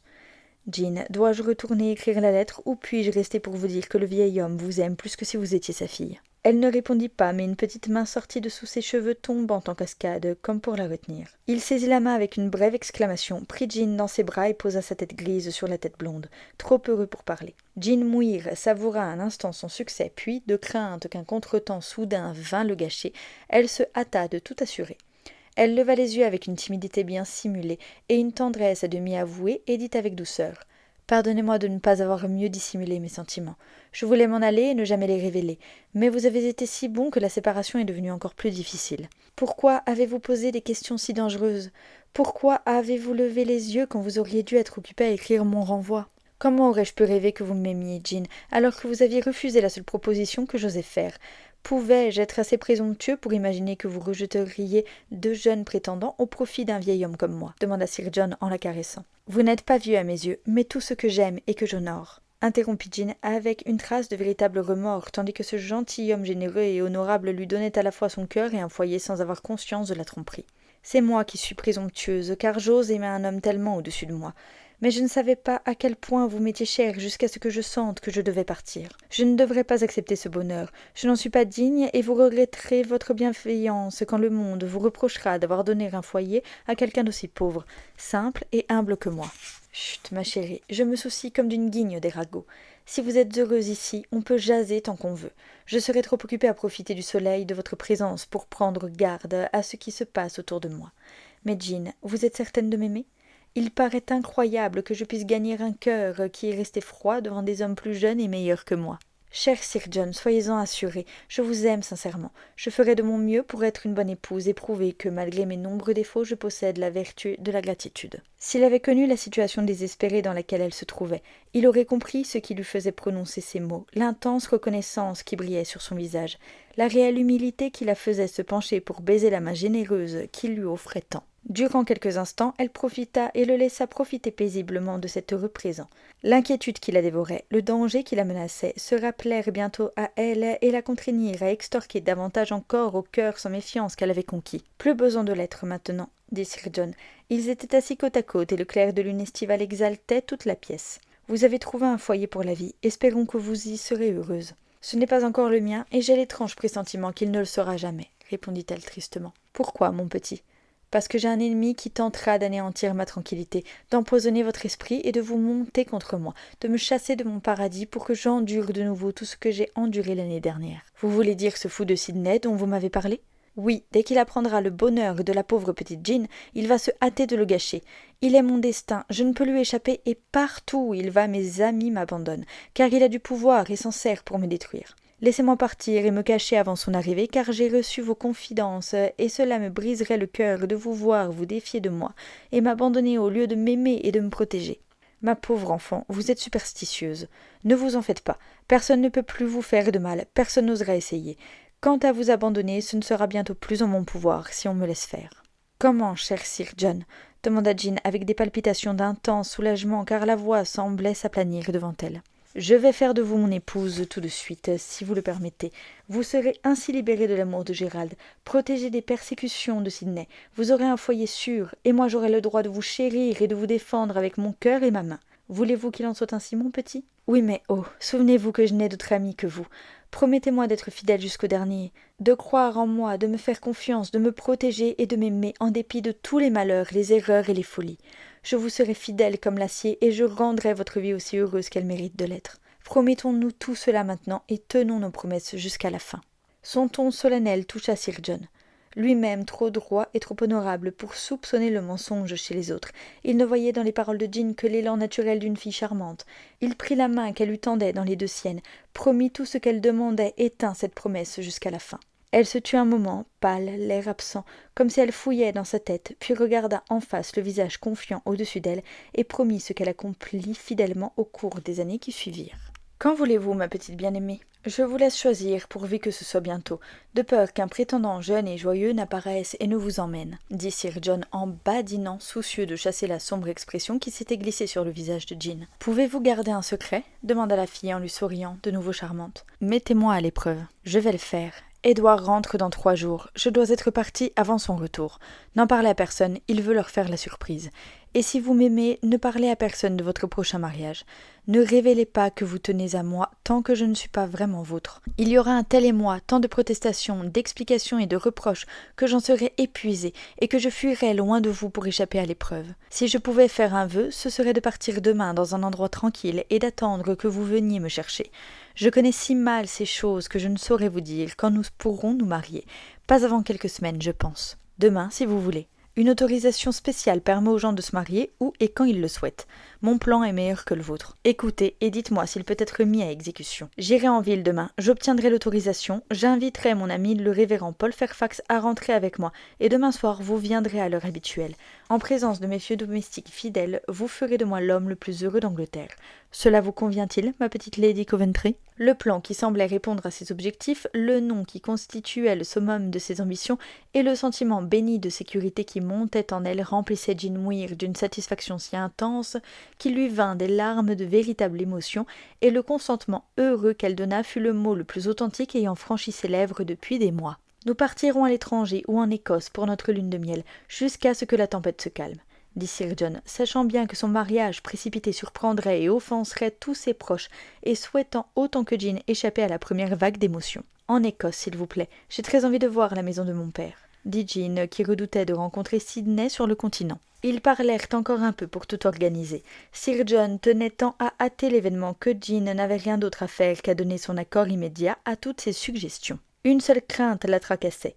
Si Sir John allait en ville, il risquait de rencontrer Édouard, d'écouter et de croire ses affirmations. Tout serait alors perdu. Il fallait cependant courir ce risque si on voulait que le mariage fût célébré rapidement et avec certitude. Empêcher la rencontre était l'unique souci de Jean. Pendant qu'ils traversaient le parc, car Sir John insista pour la raccompagner, elle dit en s'accrochant à son bras. « Cher ami, souvenez-vous d'une chose, sans quoi nous serons très ennuyés et tous nos plans seront bouleversés. Évitez vos neveux. Vous êtes si honnête que votre visage vous trahirait. Ils m'aiment tous les deux, sont tous deux colériques et, dans les mois de la découverte, pourraient devenir violents. Vous ne devez courir aucun danger, aucun manque de respect à cause de moi. Évitez-les jusqu'à ce que nous soyons en sécurité. Surtout Édouard. Il va avoir le sentiment que son frère lui a fait du tort et que vous avez réussi là où il a échoué. Il en sera irrité et je crains une scène orageuse. Promettez-moi de les éviter tous les deux, un jour ou deux. Ne les écoutez pas, ne les voyez pas, ne leur écrivez pas et ne recevez pas de lettres d'eux. C'est idiot, je sais, mais vous êtes tout ce que je possède et je suis hantée par l'étrange pressentiment que je vais vous perdre. » Touché et flatté par sa tendre sollicitude, Sir John promit tout ce qu'elle demandait, même s'il riait de ses craintes. L'amour aveuglait le bon gentilhomme qui ne voyait pas la bizarrerie de sa requête. La nouveauté, l'aspect romantique et le secret de leur idylle le désorientaient tout en le charmant. Savoir qu'il avait supplanté 3 prétendants jeunes et ardents satisfaisait sa vanité plus qu'il ne voulait l'admettre. Il quitta la fille à la grille du jardin et fit demi-tour, se sentant de nouveau un jeune homme. Il rentra en flânant et en fredonnant une chanson d'amour, oublieux de l'humidité du soir, de la goutte et des 55 ans qui semblaient si légers sur ses épaules depuis que les bras de Jean s'y étaient reposés. Elle se hâta de rentrer, soucieuse d'échapper à Coventry, mais il l'attendait et elle ne put l'éviter. « Comment avez-vous pu tant vous attarder et me laisser dans l'incertitude » dit-il d'un ton de reproche en lui prenant la main et en tentant d'apercevoir son visage dans l'ombre du bord de son chapeau. « Venez vous reposer dans la grotte. J'ai tant à dire, à entendre et à savourer. Pas maintenant, je suis trop fatiguée. Laissez-moi rentrer et aller dormir. Nous parlerons demain. » Il fait humide et frais, et tous ses soucis m'ont donné mal à la tête. Jean parlait d'un ton las, mais avec une pointe d'irritation, et Coventry, pensant qu'elle était froissée parce qu'il n'était pas venu à sa rencontre, se hâta de s'expliquer avec une tendresse empressée. « Ma pauvre petite Jean, vous avez vraiment besoin de repos. Nous vous épuisons, nous tous, et vous ne vous plaignez jamais. J'aurais dû venir vous chercher, mais Lucia m'a retenue et quand j'ai réussi à partir, j'ai vu que mon oncle m'avait devancé. Je vais devenir jaloux du vieux gentilhomme s'il est aussi dévoué. Jean, dites-moi une chose avant que nous nous séparions. Je suis libre comme l'air à présent, et j'ai le droit de parler. M'aimez-vous? Suis-je l'heureux homme qui a conquis votre cœur? J'ose le penser, j'ose croire que votre visage révélateur vous a trahi, et j'ose espérer que j'ai gagné ce que le pauvre Ned et ce fou de Sydney ont perdu. Avant que je vous réponde, parlez-moi de votre entrevue avec Lucia. J'ai le droit de savoir, dit Jean. Coventry hésita, car il était travaillé par la pitié et le remords au souvenir du chagrin de la pauvre Lucia. Jean tenait à entendre l'humiliation de sa rivale. Pendant le silence du jeune homme, elle fronça les sourcils, puis leva un visage doux et rayonnant, et, posant une main sur son bras, elle dit en insistant sur son nom, à la fois avec timidité et tendresse. « Gérald, racontez-moi, s'il vous plaît. » Il ne put résister au regard, au contact, à la voix. Il prit la petite main dans la sienne et dit rapidement, comme si la tâche lui déplaisait. Je lui ai dit que je ne l'aimais pas, que je ne pouvais pas l'aimer, que j'avais cédé aux vœux de ma mère et que pendant un certain temps je m'étais senti tacitement lié à elle, même si nous n'avions pas échangé de promesses. Mais qu'à présent je réclamais ma liberté, en regrettant que la séparation ne fût pas désirée des deux côtés. Et elle, qu'a-t-elle dit? Comment a-t-elle pris cela? Demanda Jean, qui sentait dans son cœur de femme combien Lucia avait dû être blessée par cet aveu. La pauvre, cela a été difficile, mais son orgueil l'a soutenue jusqu'au bout. Elle a reconnu que je n'étais liée par aucune promesse. Elle a renoncé à toute prétention que ma conduite passée aurait pu lui inspirer et a souhaité que je trouve une autre femme qui m'aimerait sincèrement et tendrement comme elle l'avait fait. Jean, j'avais l'impression d'être un traître et pourtant je n'ai jamais engagé ma parole. Je ne l'ai jamais réellement aimée et j'avais parfaitement le droit de la quitter si je le voulais. A-t-elle parlé de moi? Oui. Qu'a-t-elle dit? Dois-je vous en parler? Oui, racontez-moi tout. Je sais qu'elle me déteste et je lui pardonne, sachant que je détesterai toute femme que vous aimeriez. Êtes-vous jalouse, ma chère? De vous, Gérald? Elle leva sur lui ses beaux yeux illuminés d'un éclat qui ressemblait au feu de l'amour. Vous faites déjà de moi votre esclave. Comment vous y prenez-vous? Je n'ai jamais obéi à une femme auparavant. Jean, je crois que vous êtes une sorcière. L'Écosse abrite des créatures étranges, inquiétantes, qui prennent des formes ravissantes pour tourmenter les pauvres âmes faibles. Êtes-vous l'une de ces belles créatures trompeuses? Vous êtes flatteur, dit la fille en riant. Je suis une sorcière. Un jour mon déguisement tombera et vous me verrez telle que je suis, vieille, laide, mauvaise et perdue. Méfiez-vous de moi à temps. Je vous ai prévenu. Maintenant aimez-moi à vos risques et périls. Coventry s'était interrompu et l'observait d'un air inquiet, conscient d'une fascination conquérante qui n'apportait pourtant pas de bonheur. Il était en proie à une exaltation fiévreuse bien qu'agréable, une humeur agitée qui le rendait impatient d'effacer le passé par un acte irréfléchi, une expérience nouvelle déclenchée par sa passion. Jean le considéra un bref instant avec une expression mélancolique, presque triste, puis un étrange sourire la remplaça et elle parla d'une voix moqueuse et malicieuse sous laquelle se cachait l'amertume d'une triste vérité. Coventry paraissait assez désorienté. Son regard passa du visage mystérieux de la fille à une fenêtre faiblement éclairée où, derrière les rideaux, la pauvre Lucia cachait son cœur meurtri, faisant pour lui les tendres prières que les femmes amoureuses destinent à ceux dont les péchés sont tous pardonnés à cause de leur amour. Coventry était pris de remords et un sentiment passager d'aversion l'envahit en regardant Jean. Elle s'en rendit compte, en fut fâchée, tout en ayant conscience d'un certain soulagement, car, sa propre sécurité étant presque assurée, elle ne ressentait aucune envie de faire du mal, mais plutôt un désir de défaire ce qui était déjà fait et d'être en paix avec le monde entier. Pour le rappeler à sa fidélité, elle soupira et reprit sa marche en disant doucement mais froidement: « Voulez-vous me raconter ce que je vous ai demandé avant que je réponde à votre question, monsieur Coventry? Ce que Lucia a dit de vous? Eh bien, ceci. Prenez garde à mademoiselle Muir. Nous nous sommes instinctivement méfiés d'elle alors que nous n'avions aucune raison. Je crois à l'instinct et le mien n'a jamais changé car elle n'a pas tenté de me duper. Sa ruse est prodigieuse. Je l'aperçois sans pouvoir l'expliquer ni la déceler, sauf dans l'enchaînement des événements que sa main paraît guider. Elle a apporté chagrin et désaccord dans cette famille jusqu'ici heureuse. Nous avons tous changé et cette fille en est la cause. À moi, elle ne peut plus me faire de mal.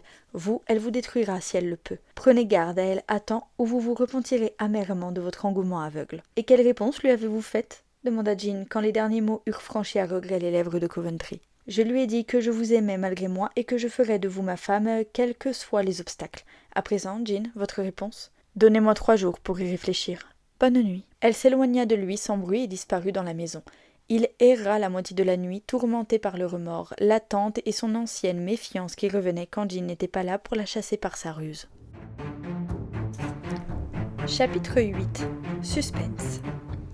Durant tout le jour suivant, Jean fut dans un état d'intense anxiété. Chaque heure qui passait rapprochait le moment de la crise et pouvait apporter la défaite, car l'habileté la plus subtile est souvent contrariée par un accident imprévu. Elle brûlait de s'assurer que Sir John était parti, mais aucun domestique ne se rendit au manoir ni n'en vint ce jour-là, et elle ne trouva aucun prétexte pour envoyer quelqu'un glaner des renseignements. Elle n'osait pas y aller en personne, de peur que cette démarche inhabituelle éveillât les soupçons, car elle ne s'y rendait jamais avant le soir. Si elle avait décidé de s'y aventurer, elle n'en aurait pas eu le temps, car Madame Coventry était en proie à un de ses accès de nervosité, et seule Mademoiselle Muir pouvait la distraire. Lucia était malade, et Mademoiselle Muir devait donner les ordres. Bella était d'humeur studieuse, et Jean devait l'aider. Coventry s'attarda dans la maison plusieurs heures, mais Jean n'osa pas l'y envoyer de peur qu'il n'apprît une partie de la vérité. Ne voyant pas Jean, il était parti à cheval vers ses nouvelles tâches, et la journée s'étirait dans l'ennui. La nuit tomba enfin, et, en s'habillant pour le dîner,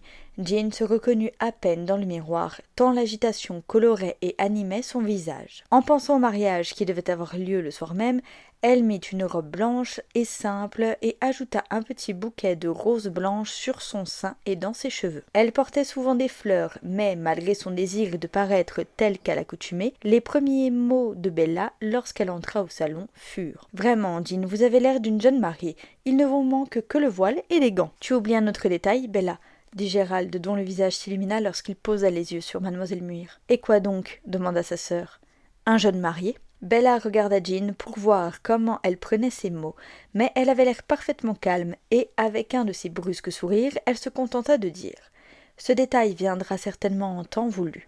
Mademoiselle Beaufort est-elle trop malade pour venir dîner? Elle vous prie de l'excuser et pense que vous prendrez volontiers sa place. » Tandis que l'innocente Bella délivrait ce message, Jean jeta un coup d'œil à Coventry, qui évita son regard et parut mal à l'aise. « Un peu de remords lui fera du bien et le préparera au repentir après le coup, » se dit-elle. Elle se montra particulièrement gaie pendant le dîner, même si Coventry regardait souvent le siège vide de Lucia, comme si elle lui manquait. Dès qu'ils sortirent de table, Mademoiselle Muir fit monter Bella auprès de sa mère, et, sachant que Coventry ne s'attarderait pas longtemps devant son vin, elle se dépêcha de se rendre au manoir. Un domestique se prélassait près de la porte, et elle lui demanda, d'une voix impatiente en dépit de tous ses efforts pour rester calme, « Sir John est-il chez lui ?»« Non, mademoiselle, il vient de partir en ville. »« Il vient de partir ?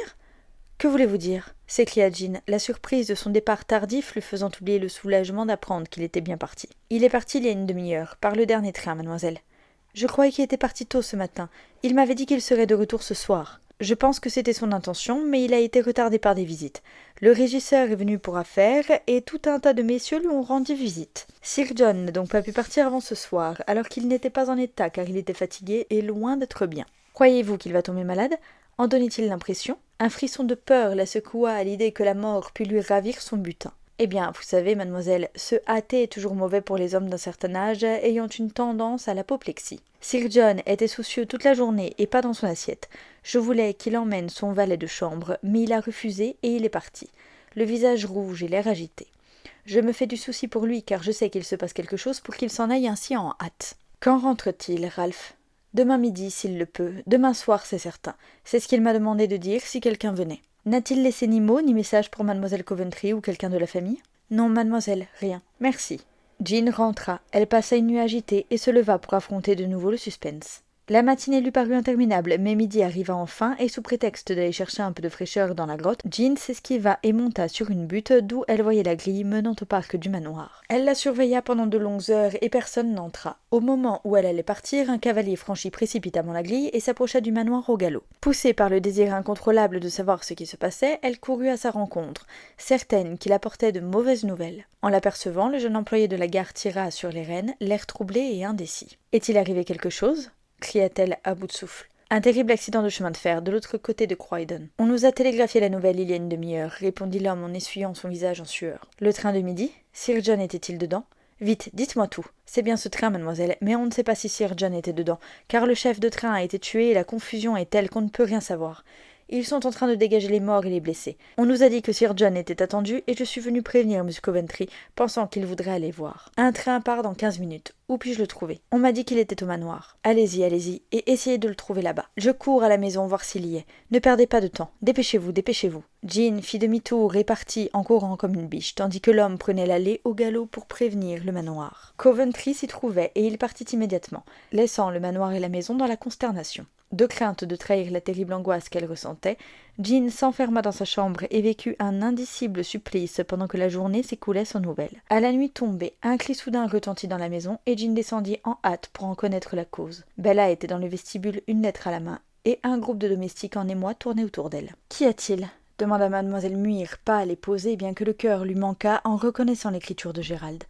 Bella lui donna le message et étouffa ses sanglots pour entendre les dernières mauvaises nouvelles. « Chère Bella, notre oncle est sain et sauf. Il n'a pas pris le train de midi. Mais plusieurs personnes sont certaines que Ned s'y trouvait. On n'a pas encore retrouvé sa trace, mais il y a beaucoup de corps dans la rivière, sous les ruines du pont, et je fais de mon mieux pour retrouver le pauvre garçon, s'il est là. J'ai fait demander dans tous ses repères en ville si on l'avait vu, et, comme la réponse est négative, j'espère que c'est une fausse information et qu'il se trouve en sécurité avec son régiment. N'en parle pas à notre mère tant que nous n'avons pas de certitude. Je t'écris à toi parce que Lucia est malade. Mademoiselle Muir te réconfortera et te soutiendra. Gardons espoir, ma chérie.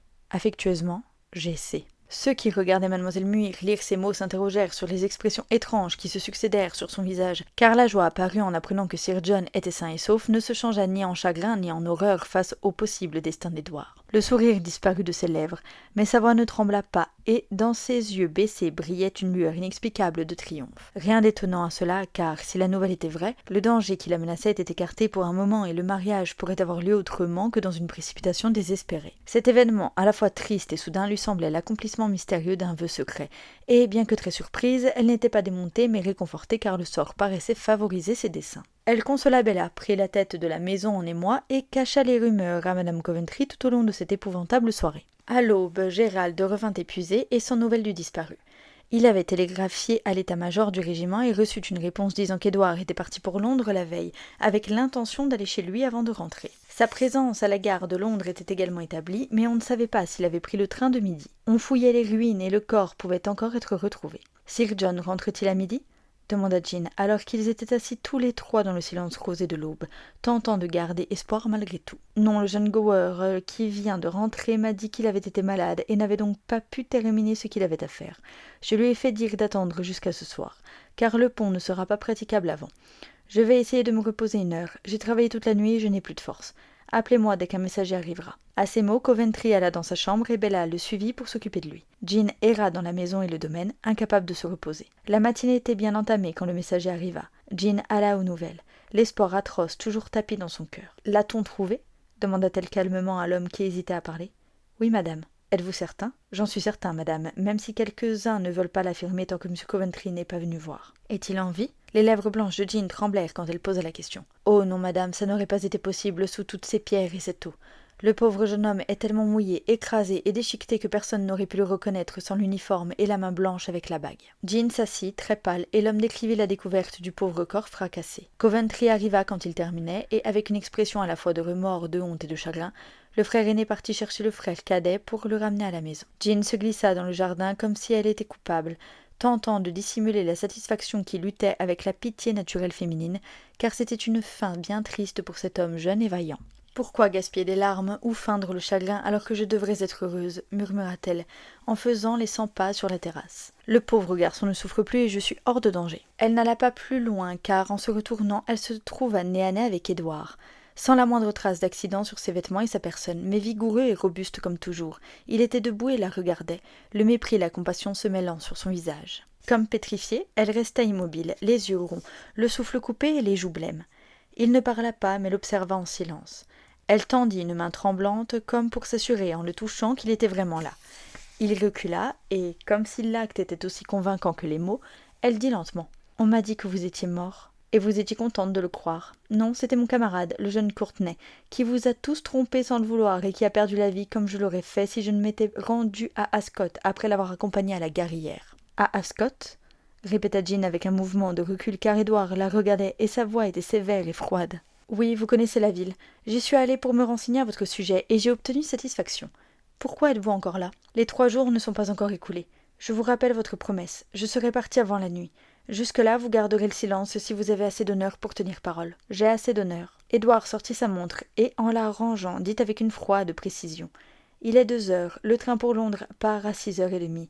Une voiture vous attendra devant la petite porte. Permettez-moi de vous conseiller de partir à ce moment-là, car dès que le dîner sera terminé, je parlerai. Avec un salut, il entra dans la maison, laissant Jean presque suffoquée par l'afflux d'émotions contradictoires. Durant quelques minutes, elle eut l'air paralysée, mais son énergie naturelle l'empêchait d'être complètement désespérée, tant que tout espoir n'avait pas disparu. Malgré la fragilité de celui-ci, elle s'y accrochait obstinément, décidée à gagner la partie en dépit de tout. Elle se leva d'un bond et alla dans sa chambre, emballait ses quelques objets de valeur, s'habilla avec soin puis s'assit pour attendre. Elle entendit une joyeuse agitation en bas, vit Coventry rentrer en hâte et apprit par une bonne bavarde que le corps était celui du jeune Courtenay. L'uniforme étant le même et la bague un cadeau d'Édouard, les sauveteurs avaient cru que le corps disloqué était celui du cadet des Coventry. Personne d'autre que la bonne ne s'approcha d'elle. Elle entendit Bella l'appeler, mais quelqu'un réprimanda la jeune fille et l'appel ne fut pas réitéré. À 5 heures, on lui apporta une enveloppe écrite de la main d'Édouard. Elle contenait un chèque de plus d'1 an de salaire.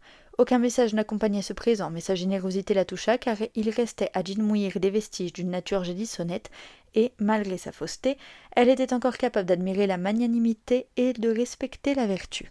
Une larme de honte authentique tomba sur le papier et une gratitude réelle lui emplit le cœur. Elle se dit que même si tout le reste échouait, elle ne se retrouverait pas sans un sou dans un monde qui n'avait aucune pitié pour la pauvreté. La pendule sonna 6 heures. Elle entendit une voiture s'approcher et descendit. Un domestique chargea sa malle, donna l'ordre. « À la gare, James !» Et elle s'éloigna sans voir quiconque, sans parler à quiconque et apparemment sans être vue. Un sentiment de grande lassitude l'envahit et elle eut envie de s'étendre et d'oublier. Il restait toutefois une dernière chance et elle ne voulait pas abandonner avant d'avoir échoué. Elle renvoya la voiture et s'assit pour attendre le train de Londres de 6h15, car Sir John devait s'y trouver s'il rentrait ce soir. Elle était hantée par la peur qu'Édouard ne l'eût rencontré et ne lui eût parlé. Il lui suffirait d'un coup d'œil au visage honnête de Sir John pour connaître la vérité. S'il savait tout, il n'y avait plus d'espoir et elle partirait toute seule de son côté. S'il ne savait rien, ils avaient encore le temps de se marier et une fois qu'elle serait son épouse, elle savait qu'elle serait en sécurité, car, pour l'honneur de son nom, il la cacherait et la protégerait. Le train arriva en gare. Sir John en descendit et le cœur de Jean s'arrêta de battre. Il était grave, pâle et semblait épuisé. Il s'appuyait lourdement sur le bras d'un homme corpulent vêtu de noir. Le révérend Fairfax, pourquoi est-il venu si le secret était vanté? Se dit Jean en avançant lentement à leur rencontre et en craignant de lire son sort sur le visage de Sir John. Il la vit, lâcha le bras de son ami et s'avança en hâte avec l'ardeur d'un jeune homme. Le visage rayonnant, il lui prit la main et s'exclama d'une voix joyeuse. « Ma petite fille, avez-vous cru que je ne viendrais jamais ?» Elle ne put répondre, tant le contre-coup était violent, mais elle se cramponna à lui sans se soucier de l'heure ni du lieu, et sentit que son dernier espoir n'était pas perdu. M. Fairfax se montra à la hauteur des circonstances. Il ne posa pas de questions, fit monter en hâte Sir John et Jean dans une voiture et grimpa derrière eux avec une excuse affable. Jean retrouva vite ses esprits et après avoir raconté combien son retard avait éveillé ses craintes, l'écouta attentivement raconter les différents contretemps qui l'avaient retenu. « Avez-vous vu Édouard » commença-t-elle par demander. « Pas encore, mais je sais qu'il est là et j'ai entendu dire qu'il l'avait échappé belle. J'aurais pris ce train si je n'avais été retardée par l'indisposition que j'ai d'abord maudite, mais que je bénis maintenant. Êtes-vous prête, Jean? Regrettez-vous votre choix, mon enfant ? » Non, non, je suis prête. Je suis tellement heureuse de devenir votre femme, cher, généreux Sir John, s'écria Jean avec un enthousiasme qui toucha le cœur du vieux monsieur et charma le révérend Fairfax qui cachait le romantisme d'un jeune homme sous son habit ecclésiastique. Ils arrivèrent au manoir. Sir John donna des ordres pour ne laisser entrer personne, et après un dîner rapide, il envoya chercher sa vieille intendante et son régisseur, leur fit part de ses intentions et leur demanda d'être le témoin de son mariage. L'obéissance avait été la règle de leur vie et le maître ne pouvait pas se tromper à leurs yeux. Ils tinrent donc volontiers leur rôle, car Jean était très appréciée au manoir. Aussi pâle que sa robe, mais calme et assurée, elle se tenait à côté de Sir John, prononçait ses vœux d'une voix claire et acceptait les promesses que fait une jeune épouse avec plus de docilité que beaucoup de jeunes maris. Une fois la bague passée à son doigt, un sourire éclaira son visage. Sir John l'embrassa et l'appela sa petite femme, et elle versa 1 ou 2 larmes de bonheur sincère. Quand M. Fairfax l'appela « My Lady », elle eut un rire musical et leva des yeux remplis d'exultation sur un tableau représentant Gérald. Au moment où les domestiques quittaient la pièce, on apporta un message de Madame Coventry qui priait Sir John de venir la voir immédiatement. « Vous n'allez pas partir et me laisser si vite ?» supplia Jean, sachant bien pourquoi on l'appelait. « Ma chérie, il le faut. » Malgré sa tendresse, Sir John était trop décidé pour qu'on lui résistât. « Alors je viens avec vous. s'exclama Jean, résolue à ce qu'aucune volonté terrestre ne les séparât. Chapitre 9. Lady Coventry. Une fois la première excitation du retour d'Édouard apaisée et avant qu'ils aient pu l'interroger sur la raison de sa visite inattendue, il leur dit que leur curiosité serait satisfaite après le dîner et qu'en attendant, il les priait de laisser mademoiselle Muir seule, car elle avait reçu de mauvaises nouvelles et il ne fallait pas la déranger. La famille eut du mal à tenir sa langue et attendit avec impatience. Gérald avoua son amour pour Jean et demanda pardon à son frère de l'avoir trahi. Il s'était attendu à un éclat, mais Édouard se contenta de le regarder d'un œil compatissant et dit avec tristesse : « Toi aussi, je n'ai aucun reproche à te faire, car je sais ce que tu vas endurer quand tu connaîtras la vérité. »« Que veux-tu dire » demanda Coventry. « Tu le sauras bientôt, mon pauvre Gérald, et nous nous réconforterons mutuellement. » Édouard ne voulut rien dire d'autre jusqu'à ce que le dîner fût terminé. Les domestiques partis et la famille rassemblée sans témoins. Alors, pâle et grave, mais très maître de lui-même car les ennuis avaient fait de lui un homme, il sortit un paquet de lettres et dit, en s'adressant à son frère : « Jean Muir nous a tous trompés. Je connais son histoire, je vais la raconter avant de lire ses lettres. »« Arrête, je n'écouterai pas la moindre histoire mensongère sur elle. La pauvre fille a des ennuis qui donnent une fausse idée d'elle, » s'écria Gérald en se levant d'un bond. « Pour l'honneur de la famille, tu dois écouter pour apprendre à quel point elle nous a tournés en ridicule. Je peux prouver ce que je dis et te convaincre qu'elle a la ruse du diable. Tais-toi et reste assis 10 minutes, puis va-t'en si tu veux. » Édouard parlait avec autorité, son frère lui obéit, le cœur plein d'appréhension. « J'ai rencontré Sidney et il m'a supplié de me méfier d'elle. » « Non, écoute Gérald, je sais qu'elle t'a raconté son histoire et que tu y crois, mais ces lettres la condamnent.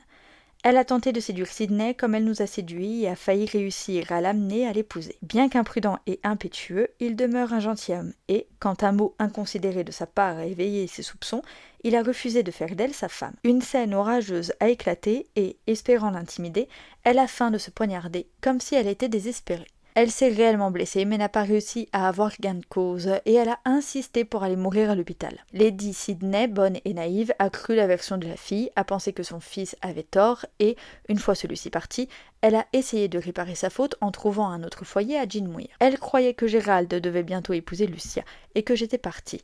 Elle l'a donc envoyé ici pour qu'elle trouve une retraite sûre et confortable. Mais Ned, es-tu certain de tout ceci ? Faut-il croire Sidney ? Commença Coventry, encore incrédule. Pour te convaincre, je vais lire les lettres de Jean avant d'en dire plus. Elles ont été écrites à une complice et ont été acquises par Sidney. Les deux femmes s'étaient mises d'accord pour tenir l'autre informée de toutes les aventures, complots et projets, et partager les bons coups du sort. Jean a donc écrit librement, comme vous allez pouvoir en juger. Les lettres ne concernent que nous. La première a été écrite quelques jours après son arrivée ici. « Chère Hortense, encore un échec. Sidney était plus malin que je ne le pensais. Tout se passait bien lorsqu'un jour mon vieux démon m'a reprise. J'ai bu trop de vin et j'ai inconsidérément reconnu que j'avais été actrice. Il a été scandalisé et abattu en retraite. J'ai monté une scène et me suis infligé une petite blessure sans danger pour l'effrayer. Cette brute n'a pas eu peur et m'a abandonnée froidement à mon sort. Je serais volontiers morte pour l'embêter si j'avais osé. Mais comme je ne l'ai pas fait, j'ai vécu pour le harceler. Pour l'instant, je n'en ai pas eu l'occasion, mais je ne vais pas l'oublier. Sa mère est une pauvre femme faible que je pouvais manipuler comme je voulais, et, grâce à elle, j'ai trouvé une place excellente. Une mère malade, une fille stupide et 2 bons partis. L'un est fiancé à un bel iceberg, mais cela ne le rend que plus intéressant à mes yeux, tant la rivalité ajoute au charme de la conquête. Donc, ma chère, j'y suis allée, habillée dans le genre humble et avec l'intention de jouer sur la pitié, mais avant même d'avoir vu la famille, j'étais tellement en colère que j'avais du mal à me contrôler. À cause de l'indolence de monsieur le jeune maître, on ne m'a pas envoyé de voiture à la gare et j'ai l'intention de lui faire bientôt payer son impolitesse. Le fils cadet, la mère et la fille m'ont reçu avec condescendance et j'ai tout de suite percé à jour ses hameçons. Monsieur, je l'appellerai ainsi car il est plus prudent de ne pas donner de nom, s'est montré inabordable et n'a pas pris la peine de dissimuler son aversion pour les gouvernantes. La cousine était très belle, mais odieuse à cause de son orgueil, de sa froideur et de son adoration évidente pour monsieur qui la laisse le vénérer comme l'idole inanimée qu'il est. Je les ai toutes deux détestées, bien sûr, et en échange de leur insolence, je la torturerai de jalousie et à lui je lui apprendrai comment courtiser une femme en le faisant souffrir. C'est une famille extrêmement fière, mais je pense pouvoir tous les humilier en séduisant les fils et, une fois qu'ils se seront engagés, je les repousserai et j'épouserai le vieil oncle dont le titre me plaît. Elle n'a pas pu écrire cela, c'est impossible. Une femme ne peut pas faire ça, s'écria Lucia avec indignation, tandis que Bella était abasourdie et que madame Coventry respirait des sels et s'éventait pour ne pas défaillir. Coventry s'approcha de son frère, examina l'écriture et retourna s'asseoir en disant d'une voix pleine de colère contenue. C'est bien son écriture.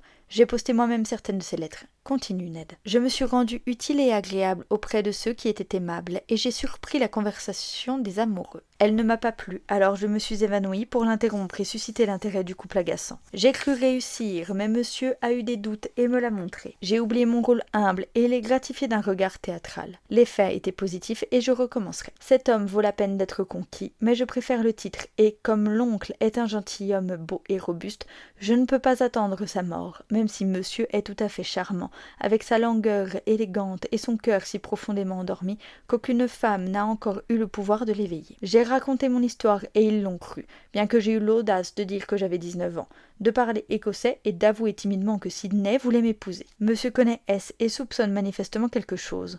Je dois le surveiller et l'empêcher de découvrir la vérité dans la mesure du possible. Je me suis sentie très malheureuse ce soir-là, quand je me suis retrouvée seule. Quelque chose dans l'atmosphère de cette famille heureuse m'a donné envie d'être tout sauf ce que je suis. Assise là, à essayer de reprendre courage, j'ai pensé à l'époque où j'étais belle et jeune, bonne et gaie. Mon miroir me montrait une vieille femme de 30 ans, car j'avais enlevé mes fausses boucles, mon maquillage et mon visage apparaissaient sans son masque. Bah, comme je déteste la sentimentalité. J'ai bu à ta santé avec ton petit flacon et je suis allée me coucher pour rêver que je jouais Lady Tartuffe, ce que je fais. Adieu, la suite bientôt. Personne ne parla quand Édouard se tut. Il prit notre lettre et poursuivit sa lecture. Ma chère vieille, tout va bien. Le lendemain, je me suis mise au travail. M'étant fait une idée du caractère de chacun, j'ai essayé mon pouvoir sur eux. Tôt le matin, j'ai couru voir le manoir. Il m'a fait une excellente impression et j'ai fait le premier pas en vue de devenir sa maîtresse en piquant la curiosité de son maître et en flattant son amour-propre. Il a une passion pour son domaine, j'en ai fait l'éloge en lui adressant quelques compliments ingénus et il a été charmé. Le cadet de la famille adore les chevaux. J'ai risqué ma vie pour caresser son cheval et il a été charmé. La petite fille aime les fleurs de façon romantique. J'ai fait un petit bouquet, je me suis montrée sentimentale et elle a été charmée. Le glaçon blond adore sa mère défunte. Je me suis extasiée devant un vieux tableau et elle a fondu. Monsieur a l'habitude d'être vénéré. Je n'ai pas fait attention à lui et, à cause de la perversité naturelle de la nature humaine, il s'est mis à faire attention à moi. Il aime la musique. J'ai chanté, je me suis arrêtée quand il en a entendu suffisamment pour en vouloir plus. Dans son indolence, il aime être diverti. Je lui ai montré mon talent, mais j'ai refusé de le déployer pour lui. En bref, je ne l'ai pas laissé en paix tant qu'il n'a pas commencé à s'éveiller. Afin de me débarrasser du plus jeune, je l'ai séduit et il a été éloigné. Pauvre garçon, je l'aimais bien et, si le titre avait été plus proche, je l'aurais épousé. Grand merci pour l'honneur. Édouard fit une moue de profond mépris. Gérald était assis comme pétrifié, dents serrées, yeux brillants de colère, sourcils froncés et attendait la fin. Le jeune fougueux a failli tuer son frère, mais j'ai tiré parti de cette histoire et j'ai ensorcelé monsieur en faisant l'infirmière, jusqu'à ce que Vashti, le glaçon, vienne s'interposer. J'ai alors joué les vertus offensées et j'ai évité monsieur, sachant que je lui manquerais. Je l'ai mystifié à propos de S en envoyant une lettre que S ne pouvait recevoir et j'ai monté toute une série de scènes tendres pour conquérir cet homme orgueilleux. Je progresse bien et en même temps je séduis secrètement Sir J en me comportant comme sa fille et en me montrant dévoué. C'est un vieux monsieur respectable, naïf comme un enfant, honnête comme le bon pain et généreux comme un prince. Je serai heureuse si je le conquiers et tu partageras ma bonne fortune. Alors souhaite-moi bonne chance. Voici la troisième et elle contient quelque chose qui va vous surprendre, dit Édouard en prenant une autre feuille. Hortense, j'ai fait ce que j'avais prévu de faire à une autre occasion. Tu sais que mon père, homme beau et débauché, avait épousé en secondes noces une dame de haut rang. Je n'ai rencontré Letty H qu'une seule fois, car j'étais tenue à l'écart. J'ai découvert que le bon Sir J l'avait connue quand elle était enfant. Certaine qu'il ne savait rien de la mort de sa petite fille, j'ai eu l'audace de dire que j'étais cet enfant et j'ai raconté l'histoire émouvante de ma jeunesse. Cela a eu l'effet d'un charme. Il en a parlé à monsieur et tous deux ont éprouvé une compassion très chevaleresque envers la fille de Lady Howard, bien qu'ils m'aient auparavant méprisé secrètement et qu'ils aient regardé de haut ma pauvreté réelle et mon humilité. Le cadet me plaignait avec une sincère chaleur et n'a pas attendu de connaître ma naissance. Je ne l'oublie pas et je le lui revaudrai si je le peux. Souhaitant amener l'histoire avec monsieur à une crise profitable, j'ai monté une soirée théâtrale et je me suis trouvée dans mon élément. Je dois te raconter un petit détail car j'ai commis un délit condamnable et j'ai failli être surprise. Je ne suis pas descendue dîner sachant que le papillon reviendrait volter autour de la bougie et je préférais que cela se fasse en privé car la jalousie de Vashti devient incontrôlable. En traversant le vestiaire des messieurs, j'ai aperçu une lettre perdue au milieu des costumes. Cela n'avait rien à voir avec le théâtre et, en reconnaissant l'écriture de S, j'ai éprouvé un étrange sentiment de peur. Je redoutais que cela arrive, mais je crois à la chance. J'ai examiné la lettre que j'avais trouvée. Tu sais que je peux imiter presque toutes les écritures. En lisant toute l'histoire de ma liaison avec S, racontée fidèlement, et en apprenant qu'il avait enquêté sur ma vie passée et découvert la vérité, je suis entrée dans une colère noire. C'était terrible d'être si près du succès et d'échouer, et j'ai décidé de risquer le tout pour le tout. J'ai ouvert la lettre en glissant la lame chauffée d'un couteau sous le cachet, de sorte que l'enveloppe était en parfait état. En imitant l'écriture de S, j'ai rédigé quelques lignes à la hâte, comme il en a l'habitude, pour dire qu'il était à Baden, de sorte que si monsieur répondait, S ne recevrait pas la lettre puisqu'il est à Londres, semble-t-il. J'ai mis cette lettre dans la poche de laquelle l'autre avait dû tomber, et je me félicitais de l'avoir échappé de justesse quand Dean, la femme de chambre de Vashti, a fait son apparition comme si elle me surveillait. Elle avait naturellement vu la lettre dans ma main et soupçonnait quelque chose. Je n'ai pas fait attention à elle, mais je dois me montrer prudente, car elle est à l'affût. Ensuite, la soirée s'est terminée par une comédie strictement privée dans laquelle monsieur et moi-même étions les seuls acteurs. Pour m'assurer qu'il apprendrait ma version de l'affaire en premier, je lui ai raconté une histoire romantique sur les persécutions de S, et il l'a cru. Je l'ai fait suivre d'un épisode au clair de lune derrière un buisson de roses, et j'ai renvoyé le jeune homme à la maison à moitié hébété. Les hommes sont vraiment stupides. Elle a raison, murmura Coventry, cramoisi de honte et de colère devant sa folie dévoilée, tandis que Lucia écoutait dans un silence ébahi. Encore une et ma tâche désagréable sera presque terminée, dit Édouard en dépliant la dernière feuille. Ce n'est pas une lettre, mais la copie de celle qu'elle a écrite il y a 3 jours. Dean a fouillé hardiment le bureau de Jean Muir pendant qu'elle était au manoir, et, de peur de trahir son acte en gardant la lettre, elle l'a copiée à la hâte et me l'a donnée aujourd'hui, en me suppliant de sauver la famille du déshonneur. Cela boucle la boucle. Va-t'en si tu veux, Gérald. J'aimerais t'épargner la peine d'entendre ce qui suit. Je ne veux pas me ménager. Je le mérite. Continue à lire. Répondit Coventry, qui devinait ce qui allait suivre et s'armait de courage pour l'entendre. À contre-cœur, son frère lut ces lignes. L'ennemi s'est rendu. Réjouis-toi, Hortense, je peux devenir la femme de ce monsieur orgueilleux si je le veux. Tu imagines quel honneur c'est pour la femme divorcée d'un acteur peu recommandable. La farce me fait rire et me plaît beaucoup, car j'attends seulement que le prix que je convoite soit vraiment à moi pour repousser ce prétendant qui a trompé son frère, sa maîtresse et sa propre conscience. J'ai décidé d'avoir ma revanche sur les deux et j'ai tenu ma promesse. Pour moi, il a rejeté la très belle femme qu'il aimait sincèrement. Il a oublié la promesse faite à son frère et il a mis son orgueil de côté pour me supplier de lui accorder ce cœur usé qui n'est pas digne de l'amour d'un homme bon. Enfin, je suis satisfaite car Vashti a subi la pire douleur que puisse supporter une femme orgueilleuse et elle souffrira encore quand je lui dirai que je dédaigne son prétendant déloyal et que je le lui rends pour qu'elle en fasse ce qu'elle veut. Coventry bondit de son siège avec une exclamation furieuse, mais Lucia baissa la tête et se couvrit le visage en pleurant, comme si la douleur était plus forte encore que ce que Jean avait prévu. « Appelez Sir John, j'ai terriblement peur de cette femme. Emmenez-la ailleurs. Faites-lui quelque chose. Ma pauvre Bella, quelle compagne pour toi. Appelez Sir John immédiatement, s'écria Madame Coventry de façon incohérente en serrant sa fille dans ses bras, comme si Jean Muir allait faire irruption et anéantir toute la famille. Édouard était le seul à garder son calme. Je l'ai déjà fait prévenir, et en attendant, permettez-moi de finir cette histoire. Jean est réellement la fille du mari de Lady Howard, le prétendu pasteur, mais en réalité un bon à rien qu'il a épousé pour son argent. Sa fille, à elle, est morte, mais l'autre, belle, intelligente et audacieuse, a pris son sort entre ses mains et elle est devenue actrice. Elle a épousé un acteur et a mené une vie insouciante pendant quelques années. Elle s'est disputée avec son mari, a divorcé et elle est partie pour Paris. Elle a quitté la scène et a essayé de gagner sa vie comme gouvernante et dame de compagnie. Vous savez ce qui s'est passé chez les Sidney, la façon dont elle nous a dupés, et vous savez que, sans cette découverte, elle aurait aussi dupé Sir John. Dieu merci, je suis arrivée à temps pour l'en empêcher. Elle est partie. Personne ne connaît la vérité à part Sidney et nous. Il ne dira rien dans son intérêt, et nous non plus dans le nôtre. Nous abandonnerons cette femme dangereuse au destin qui ne manquera pas de s'abattre sur elle. Merci. Il s'est abattu sur elle, et elle le trouve très heureux. Une voix douce prononça ces mots et une apparition s'encadra dans la porte.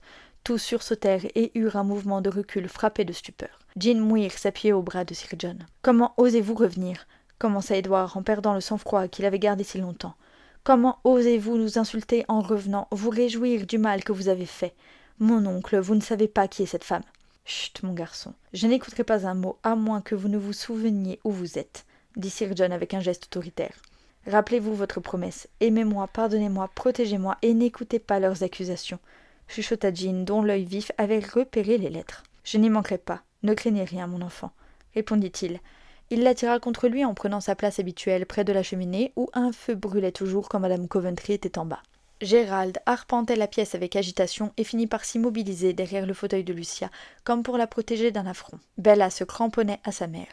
Édouard fit un grand effort pour se calmer et tendit les lettres à son oncle en prononçant ces mots laconiques. « Lisez cela, monsieur, elle parle d'elle-même. » Je ne lirai rien, n'écouterai rien, ne croirai rien qui puisse en quelque manière diminuer mon respect et mon affection pour cette jeune dame. Elle m'a préparé à cette scène. Je connais l'ennemi assez lâche pour la tromper et la menacer. Je sais que vous êtes tous deux des amoureux éconduits, ce qui explique votre attitude injuste et votre manque de courtoisie. Nous avons tous commis des erreurs et fait des sottises. Je pardonne volontiers à Jean les siennes et n'en souhaite rien apprendre de votre bouche. Si elle a commis des fautes en toute innocence, pardonnez-la par égard pour moi et oubliez le passé. Mais mon oncle, nous avons la preuve que cette femme n'est pas ce qu'elle paraît. Ses propres lettres l'accusent. Lisez-les et ne vous abusez pas aveuglément, s'exclama Édouard, indigné par les paroles de son oncle. Un petit rire les fit tous sursauter. Ils en découvrirent tout de suite l'origine. Pendant que Sir John parlait, Jean avait pris les lettres dans la main qu'il avait mis derrière son dos, attitude qui lui était familière, et pendant qu'on ne la regardait pas, elle les avait jetées au feu. Le rire moqueur, les flammes vives révélaient ce qu'elle avait fait. Les deux jeunes gens bondirent, mais il était trop tard. L'épreuve était réduite en cendres. Jean Muir les défia de son regard brillant et hardi en disant avec un petit geste dédaigneux « Pas les pattes, messieurs. Vous pouvez vous abaisser à un travail de détective, mais je ne suis pas encore prisonnière. Vous pouviez faire du mal à la pauvre Jean Muir, mais Lady Coventry est hors de votre portée. » « Lady Coventry » répéta la famille consternée avec diverses inflexions d'incrédulité, d'indignation et de stupeur. « Oui, mon épouse chère et honorée, » dit Sir John en passant un bras protecteur autour de la mince jeune femme à ses côtés. Ce geste, ces mots étaient empreints d'une dignité tendre qui provoqua pitié et respect chez les spectateurs pour l'homme dupé. Recevez-la comme telle, et, par égard pour moi, abstenez-vous de toute autre accusation, poursuivit-il avec fermeté. Je sais ce que j'ai fait. Il n'y a pas de danger que je le regrette. Si je suis aveugle, permettez-moi de le rester jusqu'à ce que le temps m'ouvre les yeux. Nous allons partir, et, à notre retour, la vie reprendra son cours, inchangé, sinon que Jean sera mon rayon de soleil comme pour vous. Personne ne répondit, car personne ne savait que dire. Jean rompit le silence et dit froidement. Puis-je demander comment ces lettres sont venues en votre possession ? En remontant dans votre passé, Sidney a découvert votre amie Hortense. Elle était pauvre, elle s'est laissée acheter et elle lui donnait vos lettres dès qu'elle les recevait. Les traîtres sont toujours trahis à la fin, répondit Édouard d'un air sévère. Jean haussa les épaules, lança un coup d'œil à Gérald et dit avec son sourire lourd de sens. Souvenez-vous-en, monsieur, et permettez-moi d'espérer que vous serez plus heureux en vous mariant qu'en faisant la cour. Recevez mes félicitations, mademoiselle Beaufort, et permettez-moi de vous recommander de suivre mon exemple si vous voulez garder vos prétendants. Tout sarcasme disparut de sa voix, tout défi de son regard, et l'unique qualité intacte qui restait dans la nature rusée de cette femme éclaira son visage lorsqu'elle se tourna vers Édouard et Bella debout à côté de leur mère. « Vous avez été gentil avec moi, dit-elle avec une cordialité reconnaissante. Je vous en remercie et je vous le revaudrai si je le peux.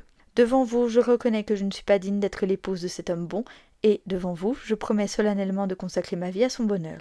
Pour lui, pardonnez-moi et faisons la paix. » Il n'y eut pas de réponse, mais Édouard baissa ses yeux, indigné devant les siens. Bella fit mine de tendre la main.